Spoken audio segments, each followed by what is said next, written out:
The Ghost of Direwood by Keith Robinson. Darkhill Scary Stories. Our town is haunted. Ben, Emma, Nate, and Mia are determined to film the paranormal in the creepy town of Darkhill. They call themselves Darkseekers, and there's an abundance of spooky stuff where they live. Though surrounded by sinister legends and terrible tales, nobody wants to go on record about it. It's bad for business, the mayor insists. Never talk to reporters. While most of the residents agree to keep their mouths shut for the sake of the community, a small team of 12-year-olds is determined to dig deeper into the creepy stories and obtain actual evidence of the supernatural. The brave Darkseekers tackle case after case, armed with mobile phones, plenty of enthusiasm, and at least a vague idea of the danger they're getting into. For fans of Goosebumps, these ghostly tales are complete stories and can be read in any order. Chapter 1. The Old Hermit. Of all the sinister legends and terrible tales in this sleepy town, one of the oldest is about a ghostly woman in the middle of the woods. If anyone's going to get a clear photo of her, it has to be me. I don't care how many times I have to come here after school, this legend is mine. When the story breaks in the local newspaper, or better still on the TV, it'll be my name attached to it. 12-year-old local boy Benjamin Pitt proves ghosts exist in Darkhill. It has a neat ring to it. But first I have to get past the crazy old hermit. I'm hiding behind the thick trunk of a tree, scanning the woods for signs of movement. The hermit lives around here somewhere, and nobody in their right mind wants to bump into that nut job. I'm here. I text to my fellow Darkseekers. Start making a ruckus. Before I even have time to slide my phone back into my pocket, a whole lot of noise echoes through the woods. Mostly the high-pitched shrieks of two girls, but also the clanging of the garbage can lid Nate brought along. Birds flap into the air and rodents scamper about in the bushes. Then a silence falls and I wait. No, no, no, no, no, a deep voice mutters. Where the heck is that coming from? It sounds so close. This just goes to show how dangerous Direwood is. The hermit could be anywhere. A soft scuffling and the sudden jiggle of a fern soon gives him away. An old man moves into view. He's crouched low and peering intently in the direction of my friend's hidey hole at the edge of the woods, the source of the shrieking and clanging a minute ago. They're quiet now, but the crazy old hermit has already pinpointed their whereabouts. Talk about the heebie-jeebies. The man has to be 300 years old, judging by his severely weathered, deeply wrinkled face. He has a matted beard that sticks out ahead of him. Though mostly bald, unruly clumps hang off the back of his scalp. He wears the oldest, dirtiest, most raggedy raincoat I've ever seen, as well as nasty brown pants and ankle-high hunting boots. He grips a long-bladed knife with a serrated edge, and as he takes off at a shockingly fast pace, I suddenly fear for my friends' lives. Get out of there, I fumble into my phone. He's heading reward you. Even autocorrect doesn't have time to fix my garbled message, but Nate, Emma, and Mia will understand. At least I hope they will. The hermit weaves between the bushes, brandishing his knife like he's pursuing a squealing wild pig. Way ahead of him, I imagine my friends scrambling down the steep bank and running for the safety of the road. They'll be okay. Everyone knows the hermit never ventures outside the woods. But there's always a first time. Come on, I mutter to my phone. Tell me you're safe. My hand is shaking. The old hermit is far away from me by now, but oh so close to my friends, bobbing about among the thickets in the distance, making for the uphill slope by the roadside. It takes all my effort to control my thudding heart. I turn my focus elsewhere, to the deep, deep woods where nobody ever ventures. Instead of waiting for confirmation from the others, I should really be using the distraction to my advantage. All right, Ben, it's clear. Now's your chance. Go. Leaping out from behind my tree, I begin the reckless dash into the old hermit's territory, with head low and full concentration on my feet. Don't trip. This is it. We've planned for this moment. It's my own stupid idea, and I can't back out now. All I have to do is run, swiftly and quietly, straight through the old man's stomping grounds and into the heart of the woods. He's always so busy watching for intruders on the outskirts that he can't possibly spend much time farther in. A glance to my right shows me the hermit is poised in full view on the top of the rise in the distance, framed against the daylight of the world beyond, his back to me. Yep, he's staying well within his territory. As far as anyone knows, he fiercely protects what he considers his property, but is scared witless of what lies outside. Has he ever left the woods in his life? I have to watch my footing for a moment, but my next quick glance reveals that he's given up his pursuit and is turning away. I choose that exact moment to trip and fall flat on my face. Maybe it's a good thing. It's like a well-timed duck. If the old man so much as suspects I'm here, that I've snuck past him and am now running wild in his woods, he'll be after me in a flash, hunting me all afternoon and into the night until I'm dead. My solo mission to track down the ghost depends on secrecy, being able to explore quietly and methodically without being chased all over creation. Yeah, it's best he doesn't know I'm here. Being deep in the woods with a ghost is scary enough without a knife-wielding, centuries-old homicidal maniac on my trail. Thank you very much. Lucky for me, I did my spectacular faceplant beside a thick mass of thorny brambles. It shields me pretty well, and there are gaps I can see through. Still on the brow of the short hill, the hermit turns this way and that as if sniffing the air, like he can sense a disturbance. Is it my imagination, or are the woods colder than before? It's your imagination, Ben, I mumble. But no, actually it had been a pretty warm and sunny Friday afternoon when we'd arrived. Now it feels like dusk, with the sun going down and a chill settling in. Shivering, I pull my shirt collar tight around my throat. In the distance, the hermit descends the slope, pauses, peers around again, and sheathes his knife. I can only see him from the waist up now, but that's enough.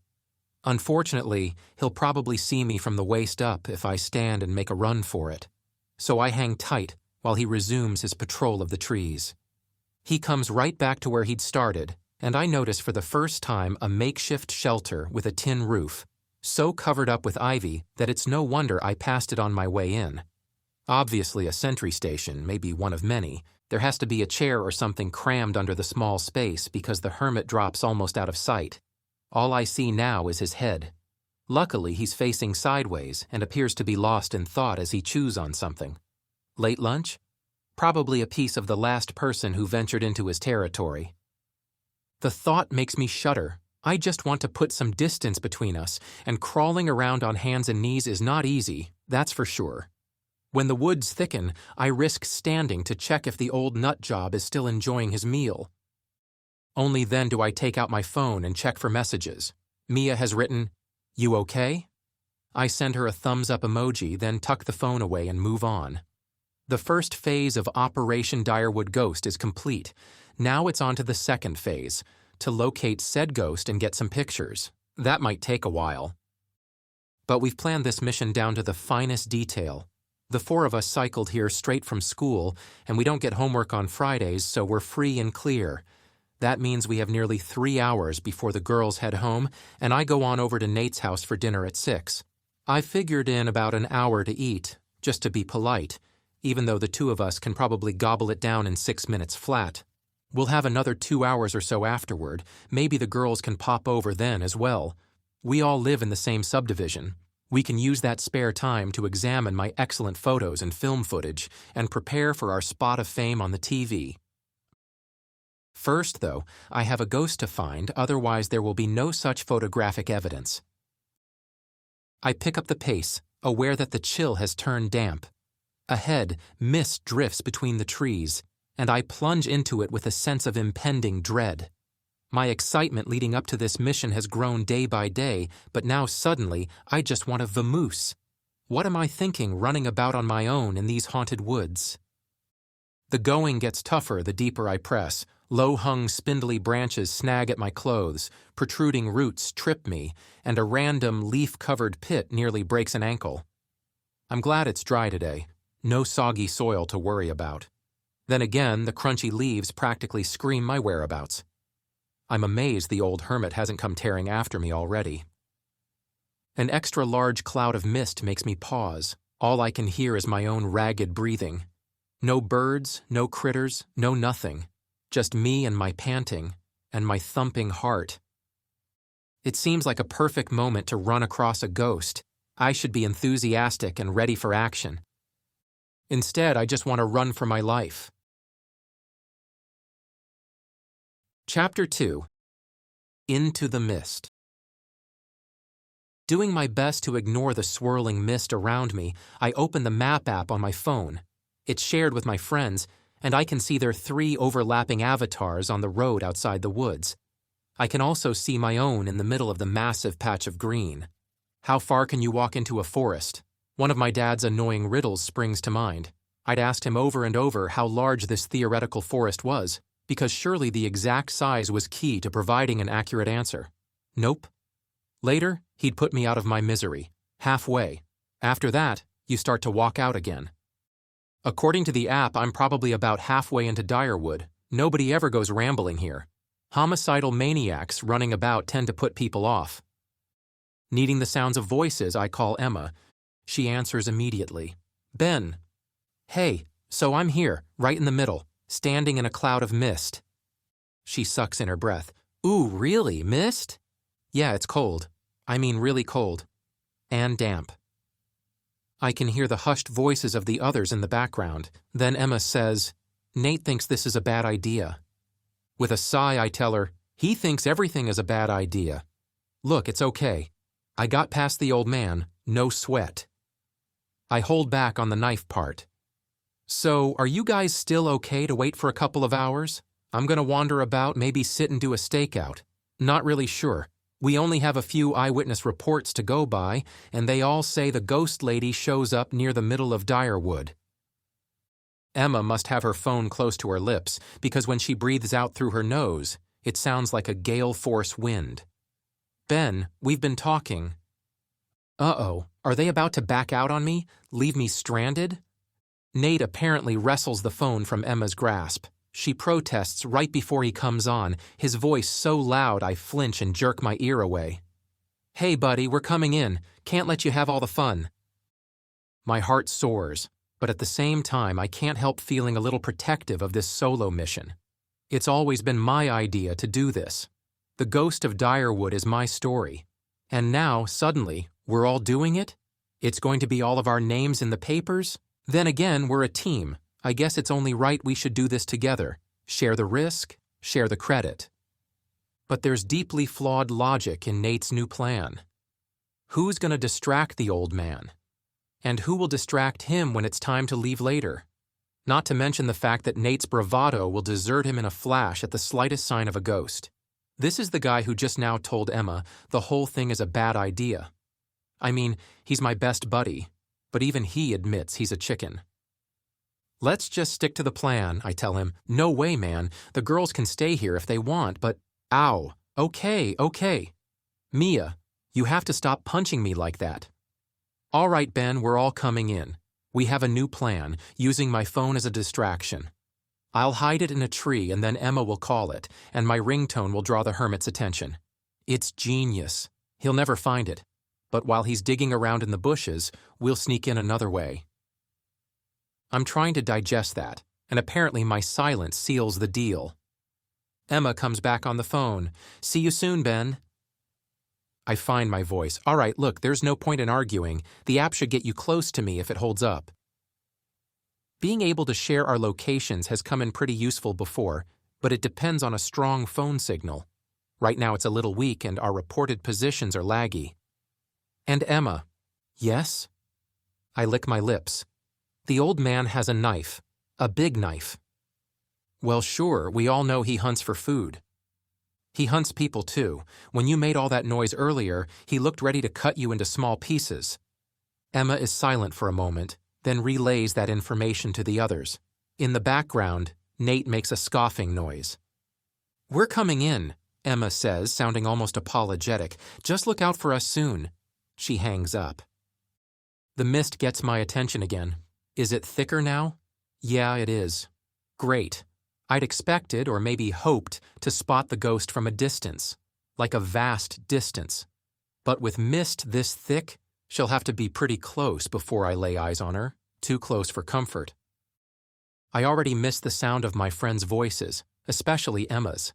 She has the ability to talk sense into me, soothe my nerves, and embolden me, all at once, in a single sentence. Standing around in the mist doesn't seem a likely way to spot the ghostly woman unless she comes at me. I start moving again, cautiously, easing between the brambles, peering into the murky whiteness that engulfs me. How can the mist be so thick here and non-existent a short walk back? Now I've got the shivers. Should have brought a jacket. Is that music in the distance? It's so faint that I might be dreaming. It has to be Nate's ringtone. That means they'll be on their way in shortly. Once more I dig out my phone. Yep. The app shows Emma and Mia entering the woods, no doubt accompanied by a now phoneless Nate. His avatar remains still a bit farther along the road, close to where I'd entered earlier. I imagine the Old Hermit going to investigate. I can picture him rummaging around, trying to find the phone as it blares out its tinny music from under a bush or up a tree. Emma will probably ring a couple of times to maintain the Hermit's attention, but she'll disconnect long before Nate's phone is discovered. And while the Hermit pokes about looking for an elusive source of music, my friends will sneak into the woods. It's a good plan, better than shrieking and bashing a garbage can lid. I watch their avatars, 2 of them anyway, moving at a snail's pace. They stop for a long moment, and I wonder why. But then they shoot across the screen, and I realize the app is playing catch-up due to the weak signal. Better than nothing, but I hate that uncertain moment in between. I have to admit, I feel better knowing the gang is on its way. The oppressive mist clings to me, and I want to run and shake it off. Is it just an unusually bad patch? Maybe it'll be clear a few yards ahead. A slope rises sharply in front of me, almost like a slanting wall. It's about my height and really hard to climb. My feet keep slipping out from under me until I find some decent footholds and push myself to the top. And just like that, I'm clear of the thick mist. The way it pools and twists around my ankles makes me feel like I'm standing on a cloud. Ahead of me, the trees are black under a moonlit sky. Wait, moonlit? I blink and rub my eyes. Beyond the canopy of branches above, it's definitely night. It can't be, though. It's no later than... I check my phone, 3:43 p.m. So why? The sky behind me is notably lighter, pale gray and bright, a thin layer of cloud and a pretty fine day, exactly as it should be. Yet an ominous darkness hangs over the woods straight ahead, with a bright glowing half-disk in the center and stars all around. Something dawns on me. It's pretty rare to read anything about paranormal occurrences in Darkhill, but there's a blogger who hiked into town one day and ended up in Direwood around lunchtime. He'd mentioned a ghost in the moonlight, and that had never made sense to me. And now here's a moonlit sky on a Friday afternoon. My gaze drops to the shadowy woman standing there watching me with her hair blowing and leaves swirling all around. I yell and stumble backward, straight down the steep slope into the thick mist. I hit the ground pretty hard, and the breath rushes out of my lungs and leaves me gasping like a fish out of water. When I finally suck in air, I roll over and leap up, angry with myself. Spooked by a ghost indeed. Some Darkseeker I am. This is my chance to get an amazing picture. This could be the first real evidence of, where's my phone? I've gone and dropped it. Where are you? I moan, frantically casting about. The mist doesn't help. It's determined to mask my view. I spot it at last and pounce, snatching it up, but now my sense of direction has deserted me. The mist is so thick. This way? I take a few paces, then pause as I come up against the steep bank again. Come on, I mutter when my jittery fingers eventually fire up the camera app. Now I just need to climb back up and... Leaves begin swirling around my ankles. I'm so mesmerized that I stand there completely still for a moment, wondering why this is happening and why they're circling me. My spine prickles. Swallowing, I twist around. She's right here. Standing mere inches behind me, a blurry, indistinct figure in the gloom, her eyes blazing yellow. Forget taking photos. I run for my life. Chapter 3. Stakeout. I huddle inside the hollowed trunk of a white oak, hoping it won't choose that moment to finish rotting out and collapse on me. It takes a while for my heart to stop hammering. My head is filled with a vision of the silhouetted woman looming over me in the mist. She'd stood right there, within reach. If she'd grabbed me, her icy touch would have killed me stone dead. Well, maybe not. Ghosts aren't real. Creepy, yes, but insubstantial and harmless. Right? She sure looked real. I pull out my phone and check the map app. Looks like my friends are closing in on me. 2 overlapping avatars stand somewhere halfway between my position and the edge of the woods where they'd entered.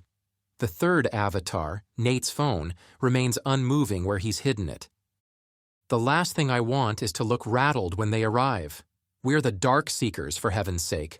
Ghost hunters, paranormal investigators, experts of the weird and unknown. Being scared is okay, but peeing your pants is not.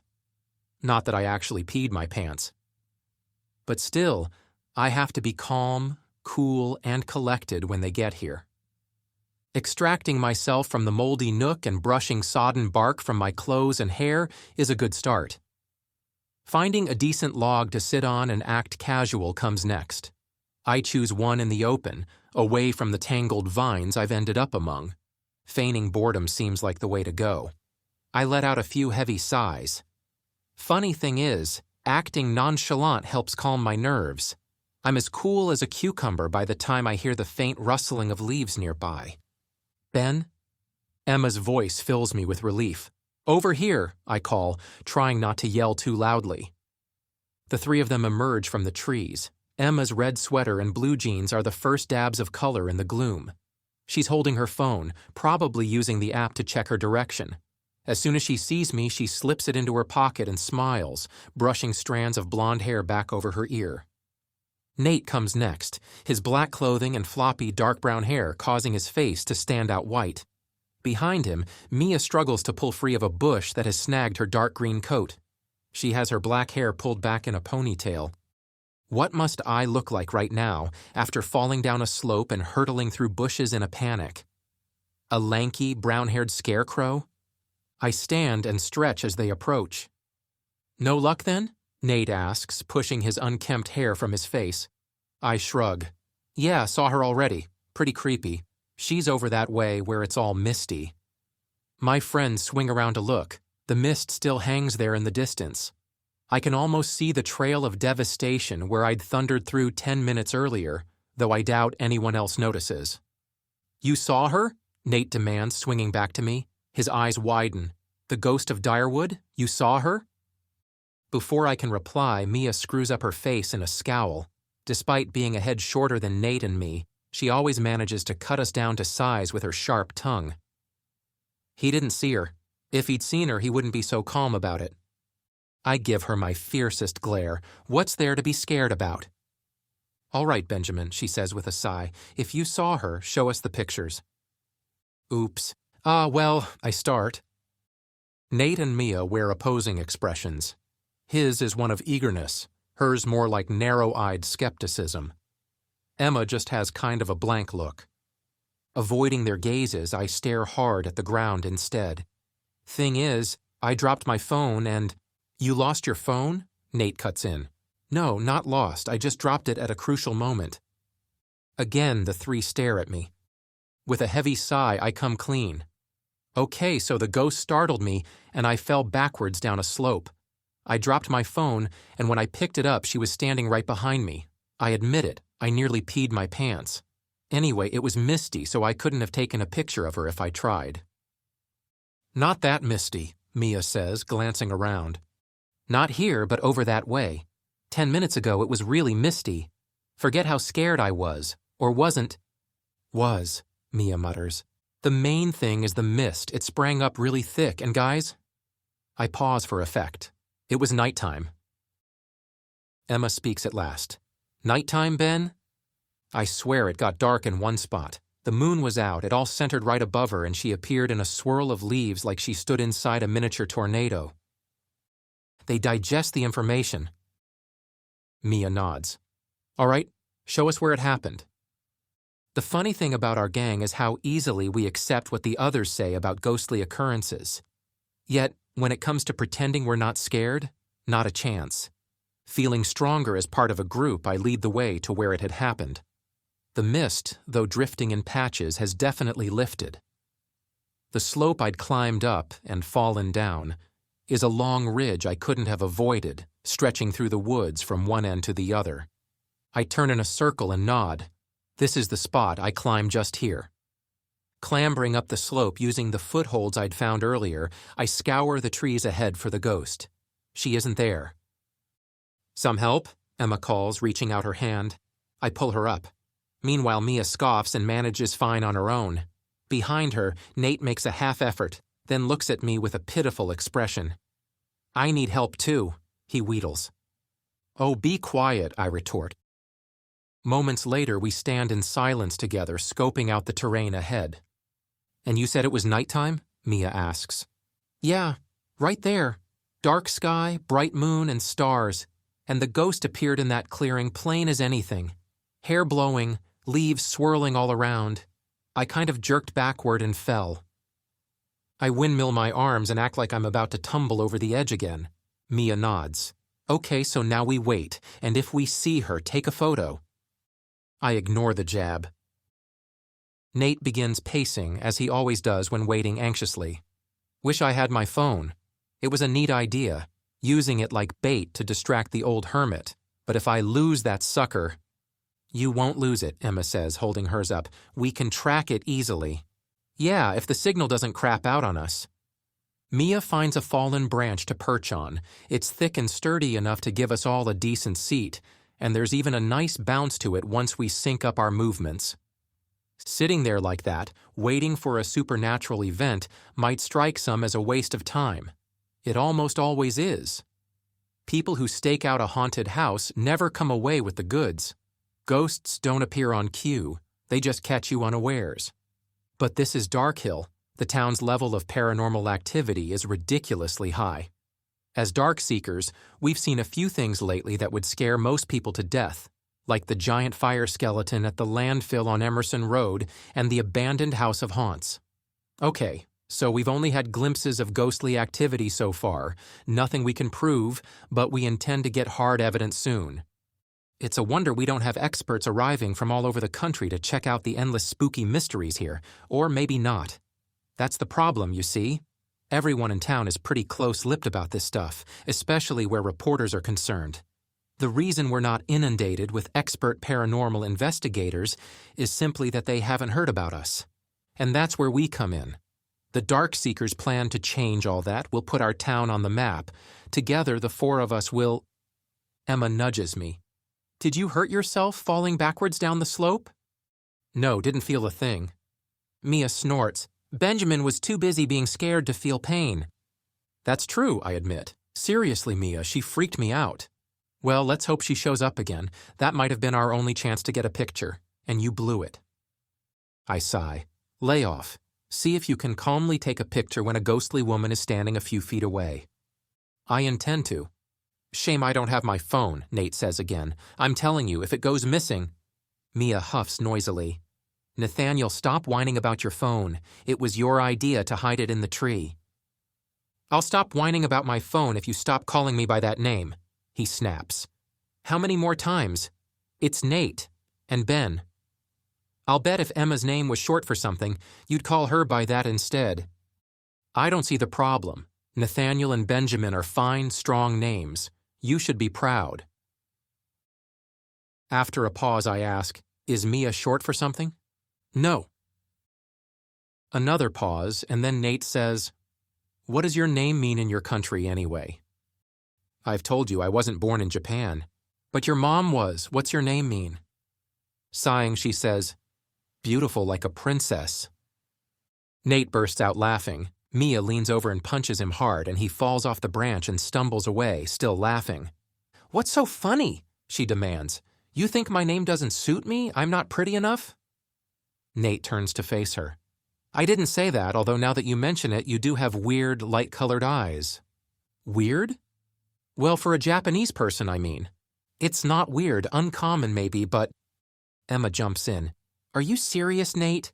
Her eyes are gorgeous. Nate shrugs. Forget her eyes, it's just the idea of her being a princess. He grins at Mia. You're snotty enough as it is. Imagine if you…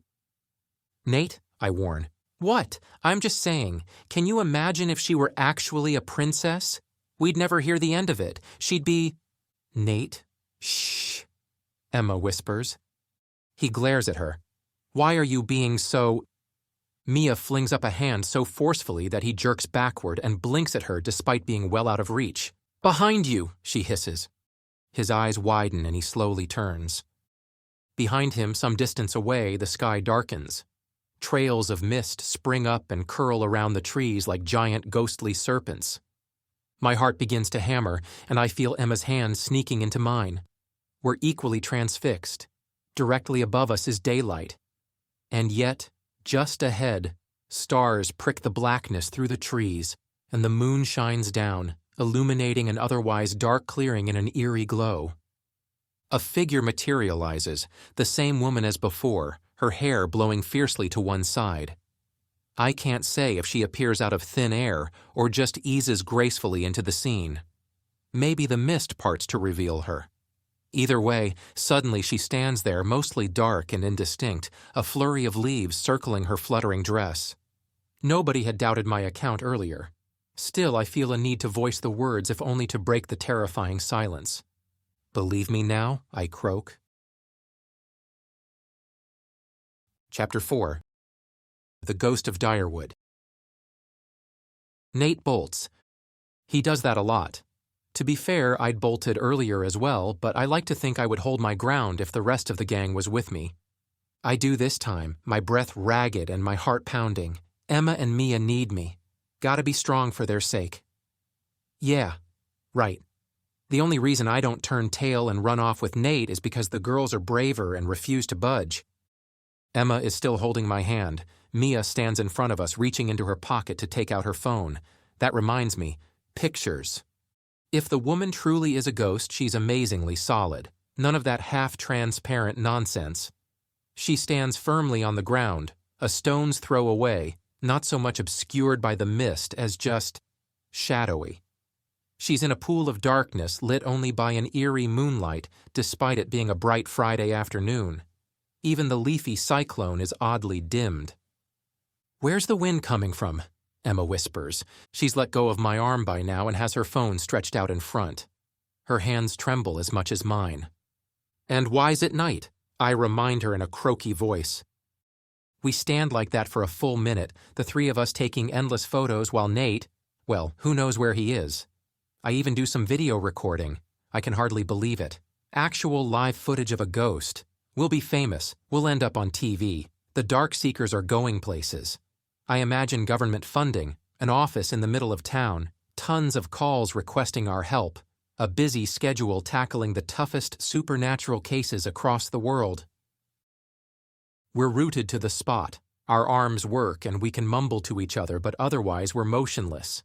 And the ghost stands equally still, watching us in silence as her hair streams and her long robe flaps restlessly. I have time to study her. Though a mere silhouette in the moonlight of her very own night sky, I'm fairly certain she wears a dressing gown or nightdress, or perhaps both. Maybe she can't sleep, I wonder aloud. Yeah, because of the storm, Emma agrees. The strong wind is limited to the same small area as her private pool of darkness. I hear nothing, though. Well, perhaps the faintest of gales, the softest brushing of leaves, all distant and muted. Holy moly, a voice behind us mutters. Nate has returned. He does that a lot, too, first bolting without thinking, then coming to his senses and heading straight back. I'll rib him about it later. Who's up for moving closer? I dare. Mia speaks without twisting to face me. Go for it, Benjamin. She knows I won't, or rather, she thinks I won't. Okay, I say, I'll keep filming as I go. Ben, Emma murmurs, please don't. But I have to now. Part of me wants to make up for my earlier cowardice and impress the team. Another part of me is actually eager to see the ghost up close and get some top-notch video. Mostly, I wish I hadn't opened my big fat mouth. I take a step and another. Alongside Mia now, I feel her looking at me with an expression of intense awe and wonder. At least that's how I imagine it. Another step and two more. Picking up the pace bit by bit, my feet shuffle and crunch on the leaves, drowning out any other sounds the ghost might be putting out. Watching with an unblinking stare, I keep my phone trained on her, recording the whole time. The closer I get, the more details I can make out. The darkness lifts just a shade to reveal the features of her face. Her eyes burn yellow. Trembling hard, I swallow and keep moving. No more than 20 paces to go. She remains in the same spot, swaying just a little. Her head twists a degree or two back and forth, and her ghastly gaze darts about like she's searching for me. I focus on that as I creep forward. Whatever daylight filters through the trees fades as I step into her shadow. No, not her shadow. Her nighttime darkness. My hands stand out white in the moonlight. Above, stars twinkle at me before thick clouds move in and blot them out. The woman's awful face is much clearer now that I'm a mere 10 paces away. And those burning eyes. I'm suddenly convinced she isn't a ghost, she's a witch. I falter. A ghost can't hurt me, but a witch can. I'd ignored the flurry of leaves until this moment, but now I'm so close that they brush past my face with a strangely distant whooshing sound. A gale roars in the background, too. The noise fits the picture, but the volume is turned way down. She can't see me. I watch her closely. Her glare sweeps over me, past me, beyond me. She continues swaying from side to side, and I realize it's because the wind is buffeting her so hard. I'd have noticed that earlier if I could have heard the storm at full volume. Her nightgown flaps so wildly, it looks ready to rip free and sail into the air. With my phone still recording, I shove the device deep into the whirlwind, half expecting the dry, crispy leaves to jab at my skin. I barely register them at all. Suddenly much bolder, I step fully into the leaf storm. Now I'm within reach of the ghostly figure. I feel no more than a slight draft, but her robe whips about inches from me, and her hair streams horizontally as she struggles against the force of the gale. She still doesn't see me, but her nostrils twitch and she tilts her head back just a little as though getting a whiff of me, though I doubt a scent can make its way through a storm that powerful. I must be in a dream, a highly detailed illusion. The leaves aren't real and nor is the wind. If I close my eyes, I'll be standing in a calm patch of woods in the middle of the day, and the only suggestion of paranormal activity will be distant roaring of the wind, the whooshing of leaves, and the constant flap of her nightgown. Definitely a ghost, I murmur, inching closer. I hold the camera as still as possible, and the screen tries to focus on her poorly lit face. Tentatively, I reach out to touch her shoulder, knowing that my fingers will pass right through an icy cold patch. She'll chill me to the bone and give me terrible goosebumps. But she can't hurt me. Because as scary as ghosts appear at first glance, in truth they're insubstantial, intangible, incorporeal, and plenty of other similar words. Basically, they aren't real. So it comes as a shock when my fingers press hard against a bony shoulder. As I jerk backward with a strangled cry, the ghost's blazing eyeballs swivel and zero in on me. Chapter 5. Real or not? For the second time, I stumble and fall flat on my back with the ghostly woman looming over me. Only this time she's far clearer and surprisingly real. She turns fully toward me and takes a step closer, her gaze burning bright against her subdued features in the weird darkness. But it's almost like focusing on me breaks some kind of spell. Because her personal tornado ebbs, the leaves drop away, her nightgown quits flapping as hard and her hair falls loosely across her shoulders. I can't scramble away fast enough, but even as I let out a cry of terror at the sight of her grimy hand reaching for me, she simply vanishes. 1 minute she's there, the next. Gone. All at once, the sun comes out. I blink in a sudden golden ray that shines down through the large gap in the canopy of branches above. The night sky lightens to a pale blue. The moon and stars fade. The distant roar of the storm dies away. My phone. I've gone and dropped it again. I find it and with shaking hands stop the recording and play it back. The scene starts with Emma and me standing behind Mia. And far ahead, the ghost! She's right there on film. Gotcha, I croak with a mixture of excitement and relief. I hadn't dreamed any of it. It's all real. I have evidence. Footsteps pound up behind me, and I slowly climb to my feet and start brushing myself down. I only have about half a second before Emma throws her arms around my neck. "That was incredible," she yells. "Nice work, Benjamin," Mia says with a nod. "I can't believe you actually walked right up to her." Nate leans in to give me a friendly jab on the arm. "Sorry, I ducked out there for a bit. Guess I lost my nerve." Mia rolls her eyes. "You're so unprofessional." Emma lets go of me eventually. "That was officially the bravest thing you've ever done." Swallowing, I smile and shrug. "Well, what can I say? It was—" "Wait, what? The bravest thing I've ever done? Don't you mean the bravest thing any of us have ever done?" She laughs and gives me a shove. "Let's see the film." We crowd together to watch it. Emma and Mia have their own footage, of course, but mine is way cooler. Not only have I captured the ghost, but the walk-up approach has a documentary feel to it. I can easily imagine a scary soundtrack and all the scaredy cats in a theater audience covering their eyes and cringing with fear. Nate grumbles about his loss again. "Dang it, why did we have to leave my phone back there? I'm the only one of us without proof of a ghost." His words strike a chord in all of us. We exchange long, bright-eyed, excited glances as the enormity of the encounter settles in. Actual proof of a supernatural being.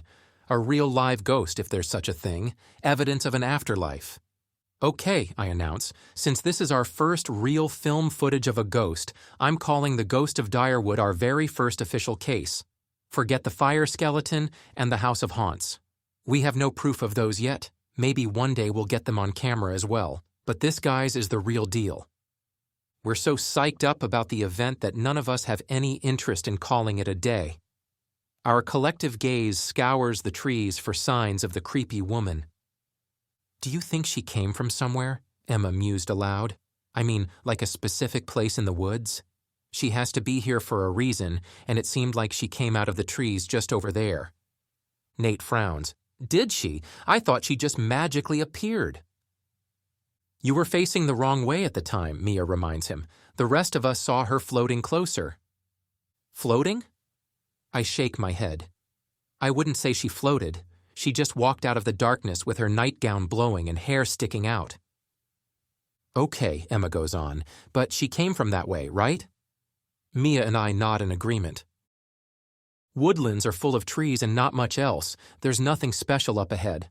The terrain slopes quite a lot, though, and it could be that what we're looking for waits just over the hill or among the thicker trees to the right.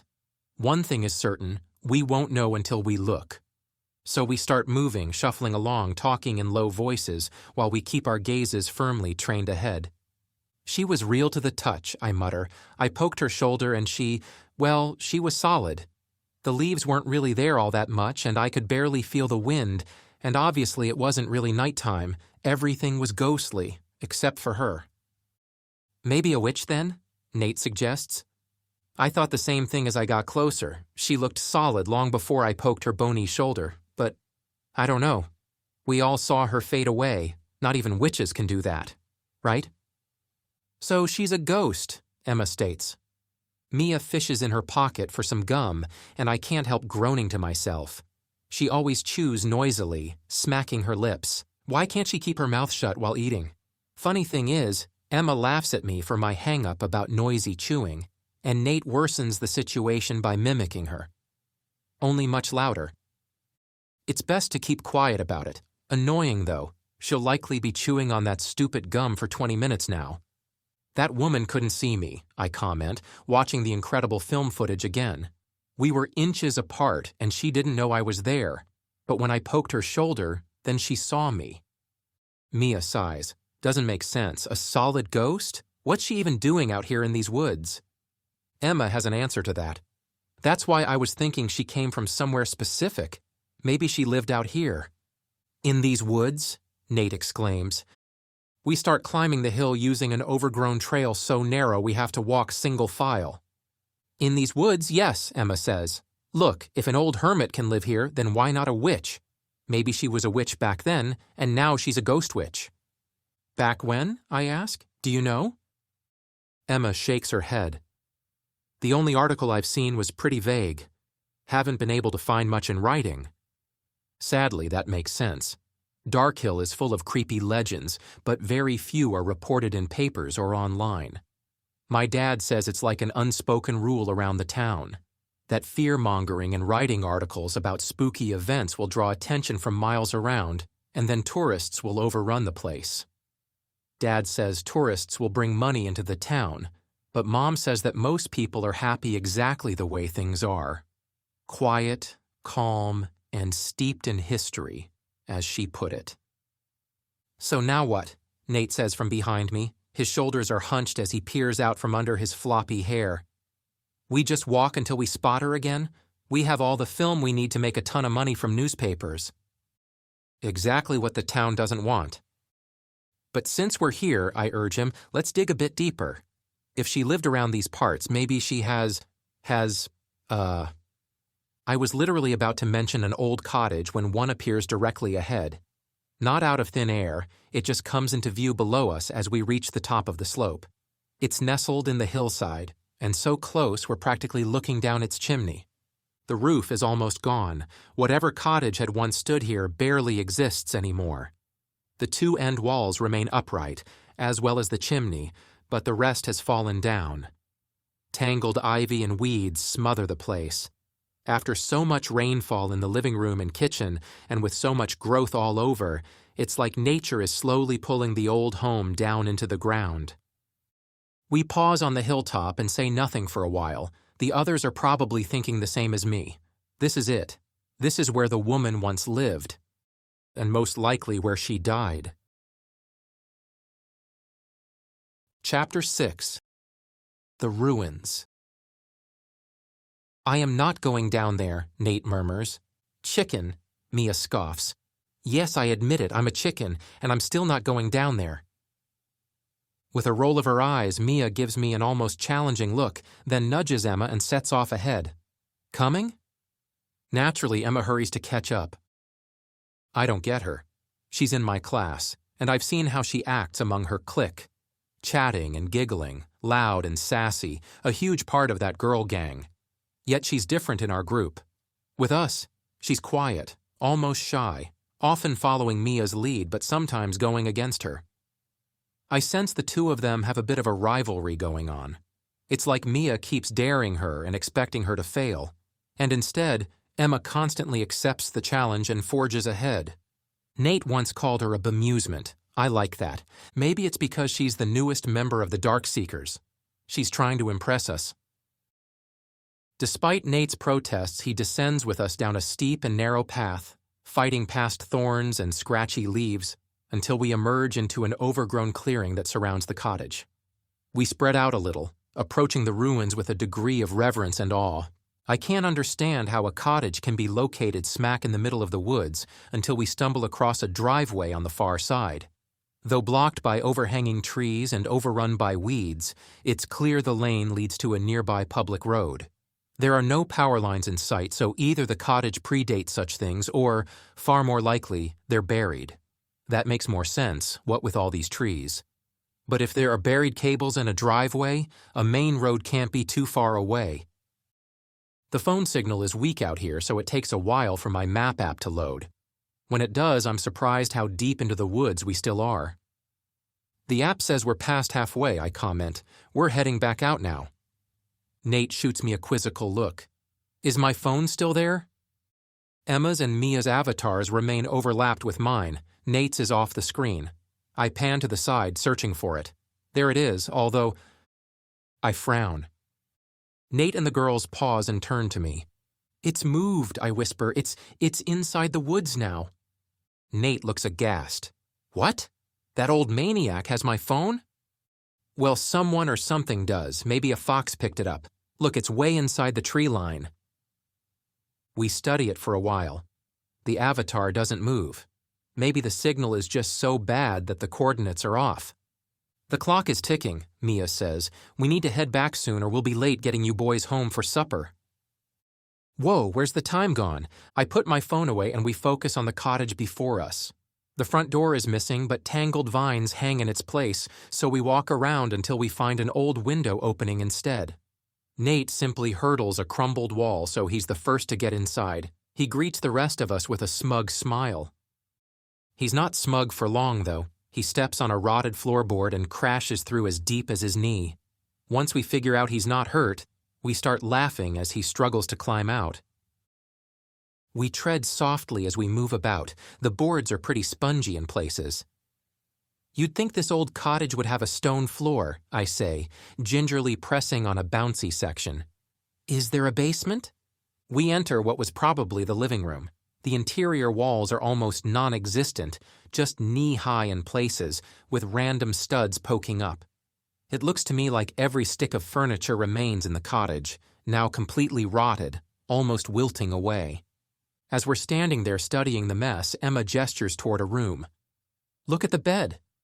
It's basically a metal frame and nothing else, severely flattened down the middle, the head bent so far out of shape that it's touching the floor. Here and there, enormously thick, neatly sawn log segments lie rotting. We put it together pretty quickly. A tree fell on the house, Mia says. It came down right there, smashed through the roof and flattened the bed. See how the trunk has been cut up? I picture rescue workers using chainsaws to chop up the tree into pieces.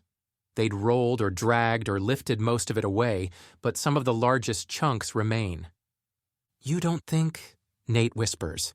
Mia inhales sharply, then slowly lets it out. The woman who lived here was crushed in her sleep. How horrible, Emma cries, her hands across her mouth. Yeah, it's pretty ghastly. How long did it take for the rescue team to come out and find her? I wonder aloud. Who would even know she lived here? Man, talk about remote. How far away was the closest neighbor? Nate snaps his fingers. So that explains the swirling leaves and wind. There must have been a pretty powerful storm the night she died. And she went out in it? Emma muses, her forehead scrunched. I know exactly what she means. We'd filmed the ghost standing in a miniature tornado, yet she died in her bed, at least as far as we knew. Her ghostly vision is all about that fateful night, the storm, the strong wind, wandering about in the woods, hair blowing and nightgown billowing. But why? I can't help echoing Mia's question. What would make her go out in a storm? And how long after she went back to bed was she crushed by a falling tree? We have no answers, just a bunch of guesses based on the severely rotted evidence before us. I feel pretty good about it, though. So far, we've braved the woods, snuck past the crazy old hermit, actually seen the ghost, taken fantastic video of her, and now stand in her old home sleuthing the circumstances of her demise. Not bad for an afternoon's work. I'm feeling proud of the Darkseekers at the moment. It's hard to imagine the horror of finding someone crushed under a fallen tree. I'm glad the bones aren't still here, though honestly, an unburied skeleton might explain the lingering ghost. There's a storm, Emma says, beginning to count off on her fingers. A neighbor somewhere wonders about the woman living here who doesn't show up for regular morning coffee, or doesn't pass by on her usual stroll after breakfast. Or maybe it's days later and people in town start missing her. Either way, someone comes to check on her and finds this. Horrible, Nate whispers. She could have been dead for a week. A month. Or just a few hours, Mia retorts. Keep it together, Nathaniel. The pungent, moldy smell is getting to me. How long has this place been in ruins? When did the woman die? Anyone know how many years the Ghost of Direwood legend has been around? I ask the group. Emma? Did that article tell you anything? She shrugs. No, but I'm pretty sure she's haunted these woods for decades. Mia nods. Yeah, at least 20 years. So not hundreds then? In response, Mia heads over to the remains of an armchair. Exposed to the weather, the chair is no more than a steel and wire frame wrapped in raggedy, grayish material. It's pretty clear, looking through the crisscrossing seat support, that it was once a recliner. The handle is still attached on the right-hand side. I don't know when recliners were invented, Mia says, but I'll bet it was no more than 100 years ago. And this one looks modern. Like within the last 30 years, maybe? That answers that. Nate stumbles again and he yelps in alarm and grabs for what I guess is an old bookcase. It doesn't creak or split apart. but it does sag badly and promptly collapses in on itself with a weird, soft noise, like cardboard that's been out in the rain and then dried in the sun. Lumpy, congealed books topple onto the floor with dull thuds.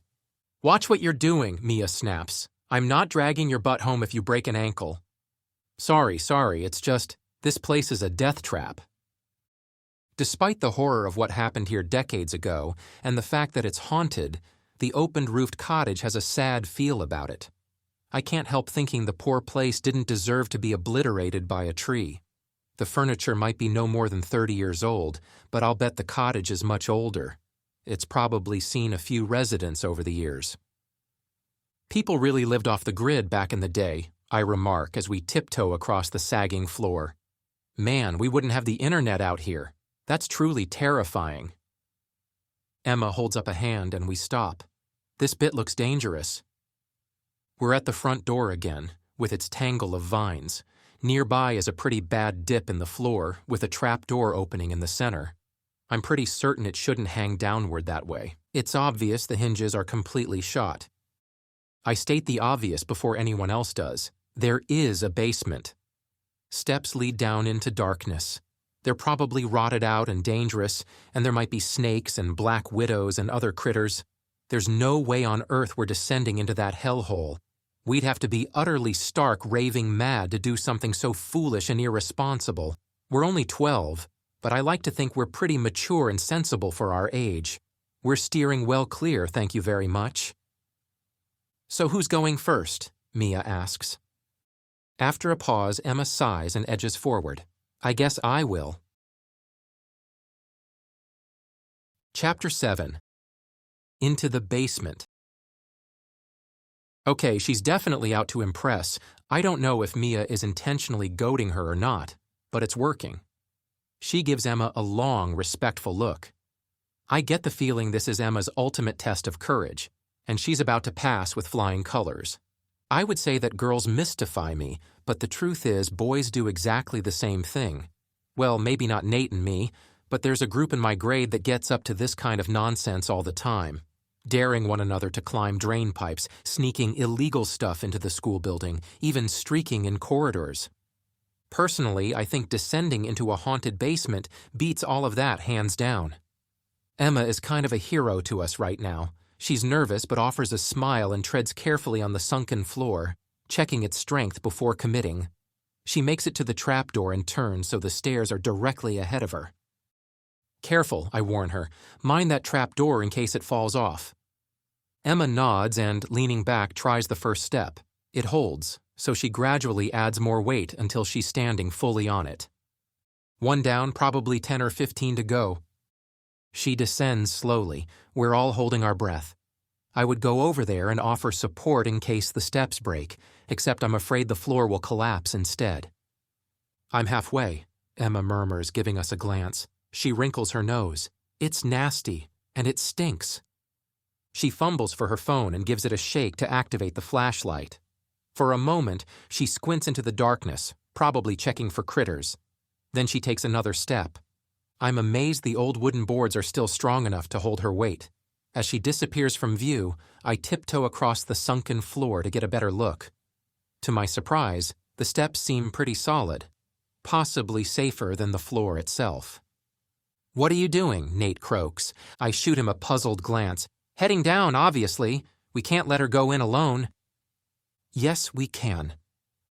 Mia elbows him and gives me a nod. "I'll be right after you." By now, Emma's made it to the bottom. I start down the steps, a little quicker than her since I know they're fairly sturdy. I might weigh a few pounds more, but I keep my hands spread in case I need to grab at the warped trapdoor opening as I descend into the darkness. The smell is pretty powerful, about as musty as anything I've ever smelled in my life, multiplied by 10. There's a nasty stench of rat droppings as well. I know what rat droppings smell like because my dad's been trying to catch them for months. The rats, I mean, not the droppings. There's at least a couple of the crafty rodents in our basement at home. Well, if not rats, then huge field mice. I join Emma at the foot of the stairs and stand elbow to elbow with her as she points her flashlight from one corner to the other. "This is weird," she murmurs. "Look." It's hard to make out anything. At first glance, it's a typical basement full of shelves and canned foods and chewed-open bags of flour and rice. There are boxes galore, all covered in dust and with mouse holes in the bottom. We're literally walking on hundreds of tiny feces. And the cobwebs everywhere are a little freaky. But what's caught Emma's attention is the low bunk in the corner. The mattress is still in one piece, though the sheets and pillow are stained a horrible dark tan color. I'm amazed. Someone slept down here? I can't even, Emma says with a shudder. Just to clarify, I add, okay, so I know the basement was never this bad when the woman lived here, but still, it's a basement. It's nasty. Ben, Emma says, pointing up the stairs, look. By now, Mia is sidewalking down the steps, looking quite a bit less certain than Emma had. I'm confused. What about her? Not Mia, the trap door. It has a bolt on it. I look past Mia to the precariously hanging square of wood. Yeah, she's right. There's a bolt on the top side. Okay, but so what? It's on top, Ben. Why would you put a bolt on top of a trap door? Well, this sounds like one of my dad's teasers. If you had a bolt on the underside, you could maybe escape down here and bolt it to protect yourself against intruders. But a bolt on top can only mean one thing. I shiver, suddenly struck by a horrible notion. You don't think... Don't think what? Mia asks when she joins us. Nate appears above, framed in the daylight as he peers down and begins his descent. There's a bunk over there, Emma explains, shining her light into the corner. And a bolt on top of the trap door. We're wondering if someone was locked down here. That's horrible, Mia says with a gasp. She's trembling badly. I'd say Emma won this round of dares. My goodness, does this mean the ghostly woman is an evil witch after all? Emma nods. Definitely a lunatic of some kind. Maybe, I mutter. I don't want to jump to conclusions, though. There might be another explanation.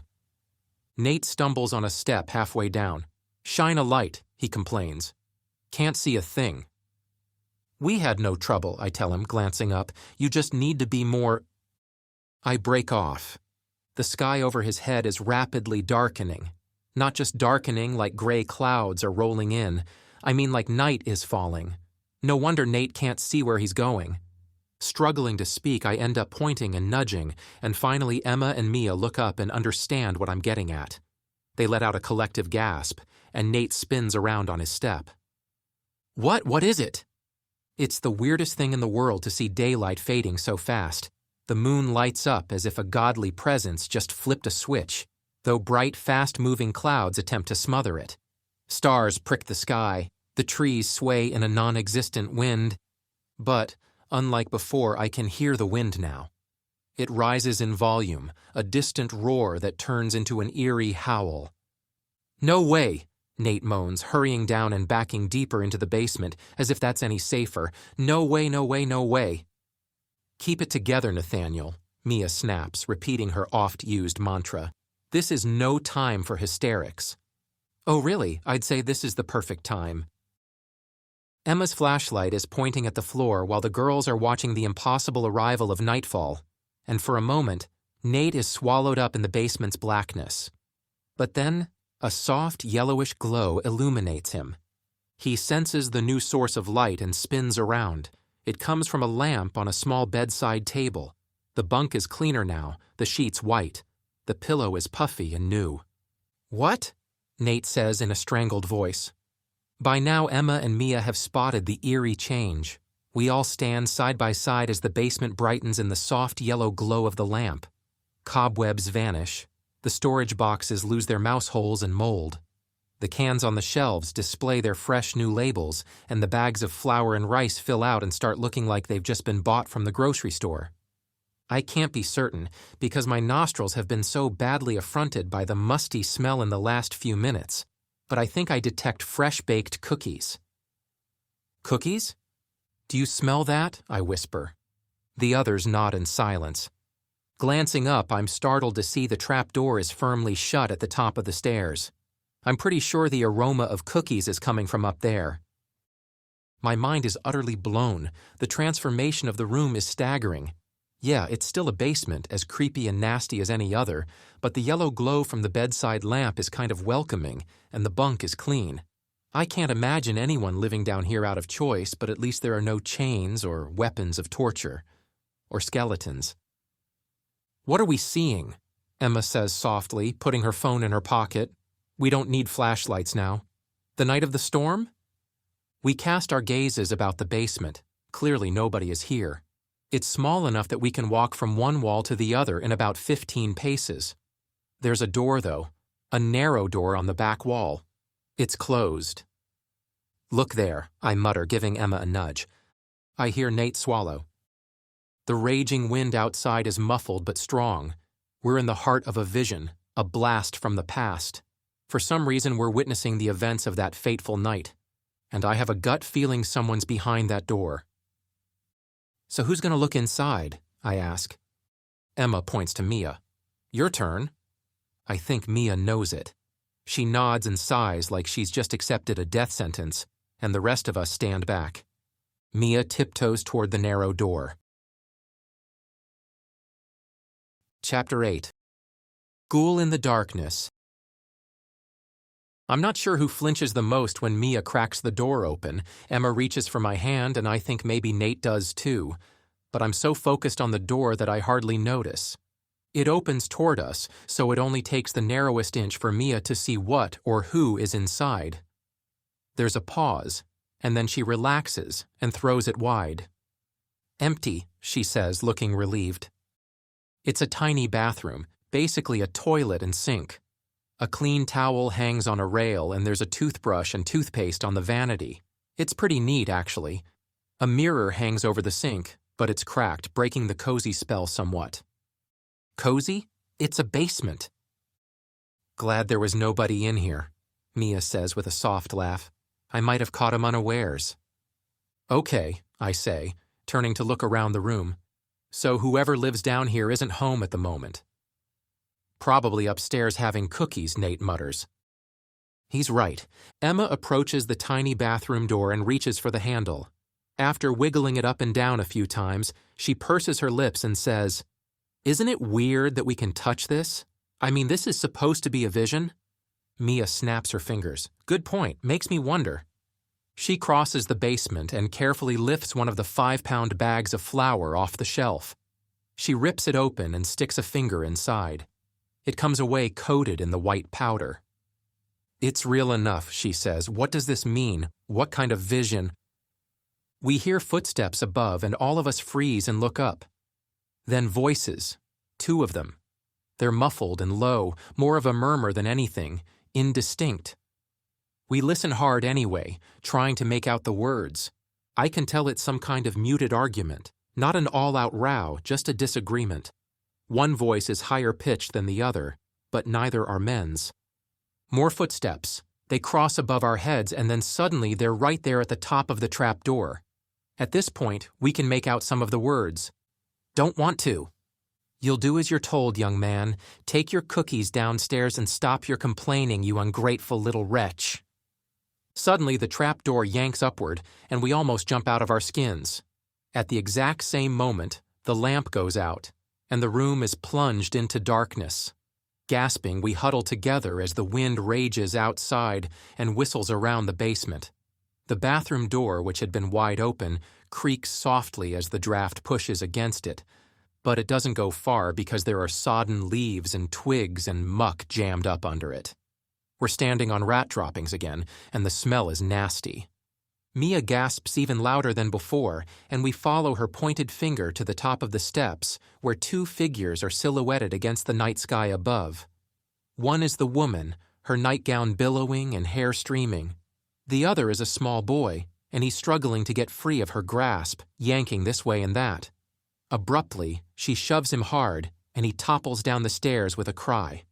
A second later, the woman slams the trapdoor shut, and the wan light from the moon is cut off. In absolute darkness now, the 4 of us cling together in a hug so tight that we can't even fumble for our phones. I let go and reach for mine, desperate for the flashlight, but in the second or 2 that I'm trying to get hold of it, I hear something. "Shh," Emma hisses.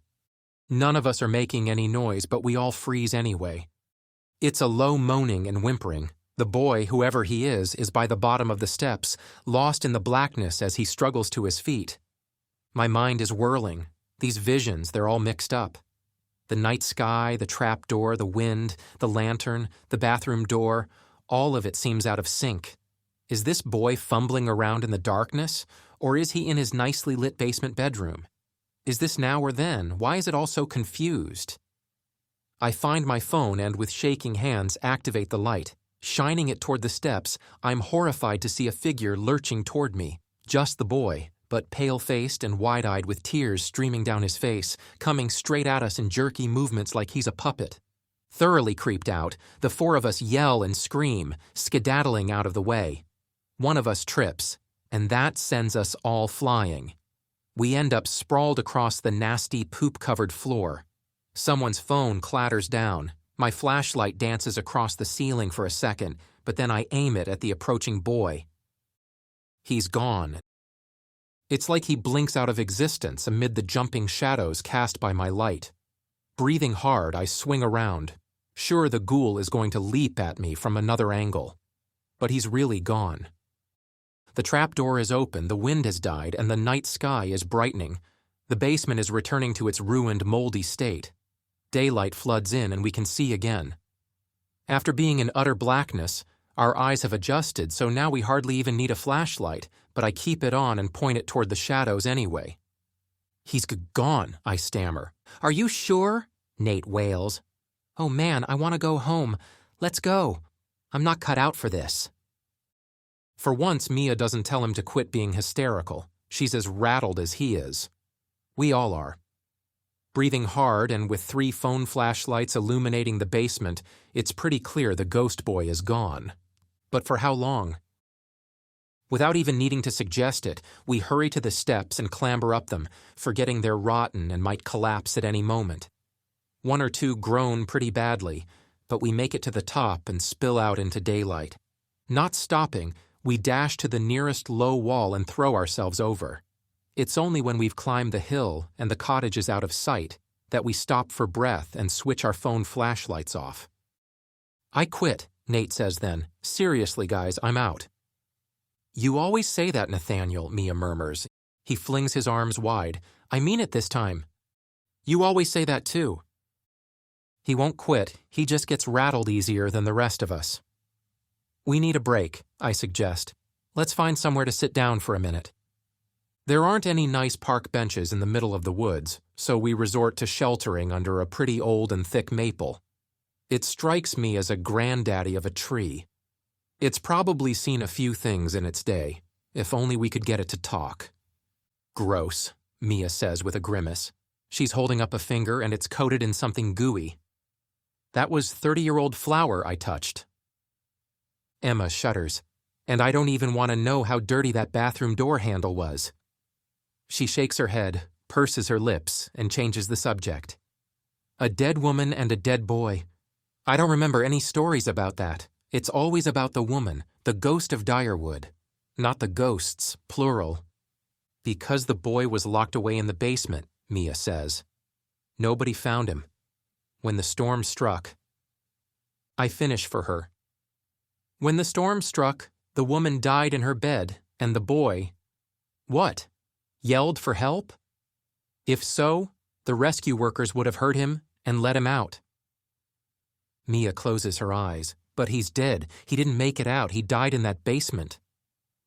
I don't want to believe that, I mutter, grim determination setting in. 1 ghost is enough. Maybe what we saw was... I don't know, just a vision of what might have been? Mia scoffs openly. Really? No, face it, that was his ghost. He died. Then why have we never heard the stories? Like Emma said, it's the Ghost of Direwood. 1 ghost, not 2. Seriously, nobody has ever mentioned a dead boy. Because nobody knew he was down there, Mia yells at me. Don't you get that? They never rescued him. Nobody knows about him. Emma nods. That has to be it. He was trapped and he stayed there for good after the storm came through and killed the woman.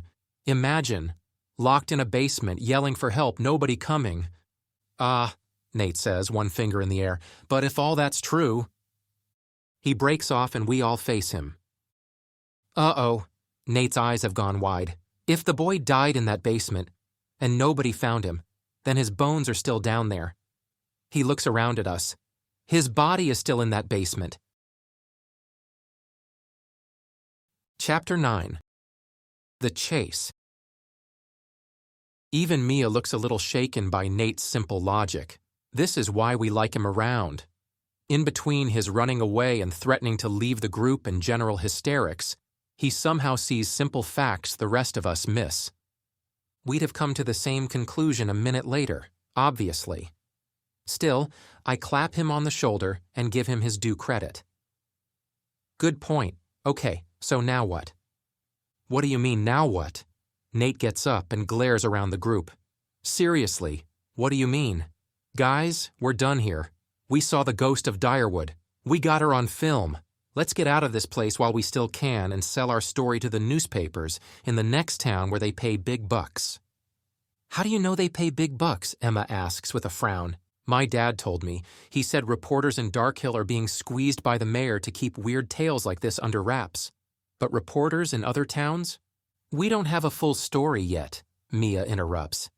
The first thing they'll ask is, so there's a body in that basement. Where are the bones? And if we say there aren't any, they'll laugh and tell us we're making that part up. She nods to herself. We need proof of the boy. We need to film him too. That's it, Nate exclaims, throwing his arms up in disgust. Okay, see ya. Ben, are you coming? Dinner will be ready in... What time is it? He absently reaches into his pocket, then swears under his breath. Dang it, I need to find my phone. Emma, check your app again. Is it still where we last saw it?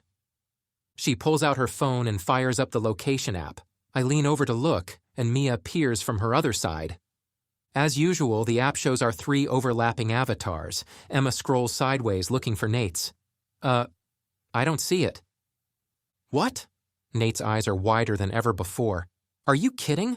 Find it. Emma zooms out. The signal is weak and the app is laggy. It takes an excruciating moment for the map to render. When it does, suddenly Nate's phone is pinpointed. There. A wide blue circle around Nate's avatar means the GPS signal is sketchy. It narrows down bit by bit, and the avatar shifts slightly. It's quite away from ours, and I wonder how difficult it will be to find, and how long it will take. Has the Old Hermit taken it off somewhere, or a wild dog or raccoon or something like that? My money is on the Hermit. Nate is leaning over us by now, craning his neck to see. Oh man, we're going to be late for dinner. Seriously, we have to go. All of a sudden, the GPS gets a solid fix on Nate's phone, and his avatar shoots across the screen, toward ours. We all gasp, especially when it ends up nudging close to our 3 overlapping icons. Shakily, Emma pinches and zooms in. With the map magnified, the gap between us and the Hermit widens a little, but not by much. It's the old man, I whisper. He's followed us here. Swallowing loudly, Nate ducks low and peers beyond us. He's right there. A chill grips me. You see him?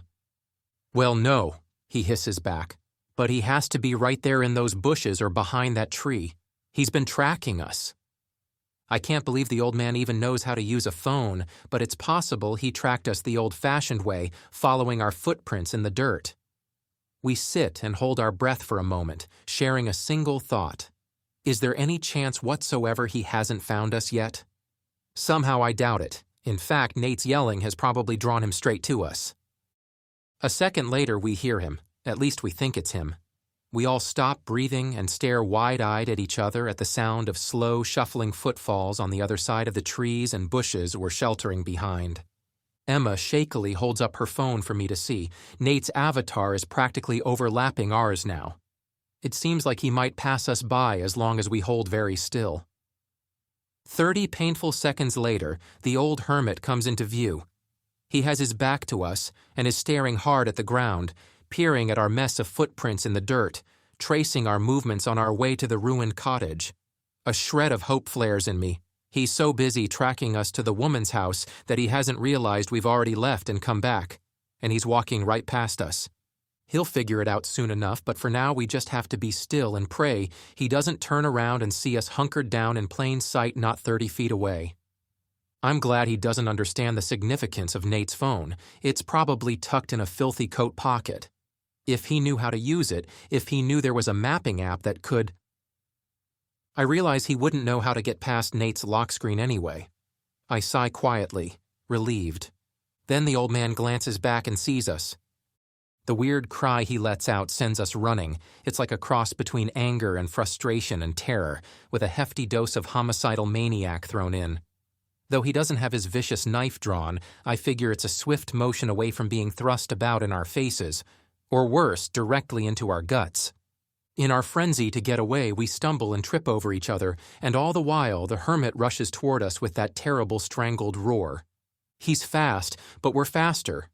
Dare I say that fear trumps anger? We're like terrified gazelle, leaping and bounding away from the rapidly approaching crazy man. And in a matter of seconds we've left him far behind, flying through the undergrowth, hurdling obstacles like they're nothing, crashing past brambles and protruding roots, splashing over puddles and streams. He's back there somewhere yelling and hollering, but we're not stopping. We run and run until our breath is ragged, and it's only when we see the familiar slopes ahead and know the road is close that we slow to a jog and then a tired walk. It's a while before any of us speaks. "Sorry, Nathaniel," Mia gasps. "Did you still want to go back and get your phone from that crazy old coot? We'll wait right here for you." Nate barks out a laugh. "I'm good, thanks." But then he scowls. "Oh man, if my dad finds out I've lost my phone." I raise an eyebrow at him. If? When? He corrects himself. He moans and hangs his head. When he finds out. Oh man, I'm dead. I try to cheer him up. The money we make from our story will pay for a new one. We're about to climb the short hill to the road when we hear an almighty screaming far behind us. It's the old hermit, and he sounds panicked. His frantic wailing is accompanied by snapping twigs and rustling leaves, like a startled deer is hurtling through the woods. What in the world? Emma mutters. Maybe he sees the ghost, Nate offers. He looks ready to make a run for it himself. I stomp over to Emma. Where's he headed? Then I remember my own phone and fumble to extract it. Emma is still studying hers. I don't think he's headed anywhere. He's not moving at all. The continued noise of his mad dash through the woods, along with his pitiful yelling, suggests a different scenario. The app hasn't updated yet, I mutter. Give it a second. 10 seconds later, Nate's avatar hasn't shifted one bit, yet the hermit's escape continues, now far to our left. He's on the move all right. His phone is not. Did he drop it? Mia asks. Nate pinches his nose with his finger and thumb. I don't know if that's a good thing or not. Well, if he doesn't have it anymore, I start. Yeah, that means we have a good reason to go look for it, Nate cuts in. And that's exactly what I'm afraid of. We dither for a while, standing there listening as the hermit's yells fade and his dash through the woods finally peters out. Wherever he is, he's far away now. Maybe we should just quit for the day, I suggest to him. Look, the road is right there. We have to be at your house for dinner soon anyway. Probably not enough time to go searching for your phone. I say all this while watching Nate's face. I know he's grateful to me for giving him an out. I almost expect him to nod and agree that he'll just have to live without a device for the foreseeable future. Only... He closes his eyes and sighs. Guys, I need to find my phone, if we're quick. We can be quick, Emma says. Once more Mia gives her a mildly impressed look, then her face clouds over. Yeah, sure, we can go get your phone, no problem, right? It's utterly stupid and dangerous, but whatever. The adrenaline is still pumping through my veins from our mad dash. I bunch my fists and give a stiff nod. Yep, we'll be in and out. We follow the app, run fast and low, no talking, eyes to the ground. We grab that phone and hightail it back. Got it? I feel like a commando in a dangerous jungle mission. There's a deadly alien predator in the trees bent on lasering us, but we have a valuable piece of tech to rescue before it falls into enemy hands. Or something like that. Ready? I ask, looking at the girls and then Nate. They all nod. As one, we set off at a fast jog, straight back into the lair of the ghost. Chapter 10. Risky Mission. We're getting used to running through these woods by now. By my calculations, we really need to be back at the road in the next 25 minutes, or we'll be late. There's barely time to search for Nate's phone, but we have to try. True to my word, I use hand signals rather than speak aloud. I stick 2 fingers together and make rapid motions as if part of an elite unit of commandos. I wonder if I'll get to do the hold still signal. A fist held level with my shoulder, something I've watched in a million movies. I can see myself as a Marine or something like that. Just for a while, I enjoy myself a little more than I should. We hunt around in the trees while peering at our map apps. Nate's phone has to be around here somewhere. Psst. That's Emma. The rest of us stop and hunt for her instead. She comes into view from behind some bushes, holding a satchel at arm's length. Glancing again at my app, I'm pretty certain Nate's phone is right there in that shoulder bag. We gather together in silence and watch as Emma grimaces and pulls the bag open. It's filthy and bloody? With a gasp, Emma flings the satchel aside and flees a few yards, stifling a scream. I can see why. Where the bag falls, a half-skinned rabbit flops out. But so does Nate's phone.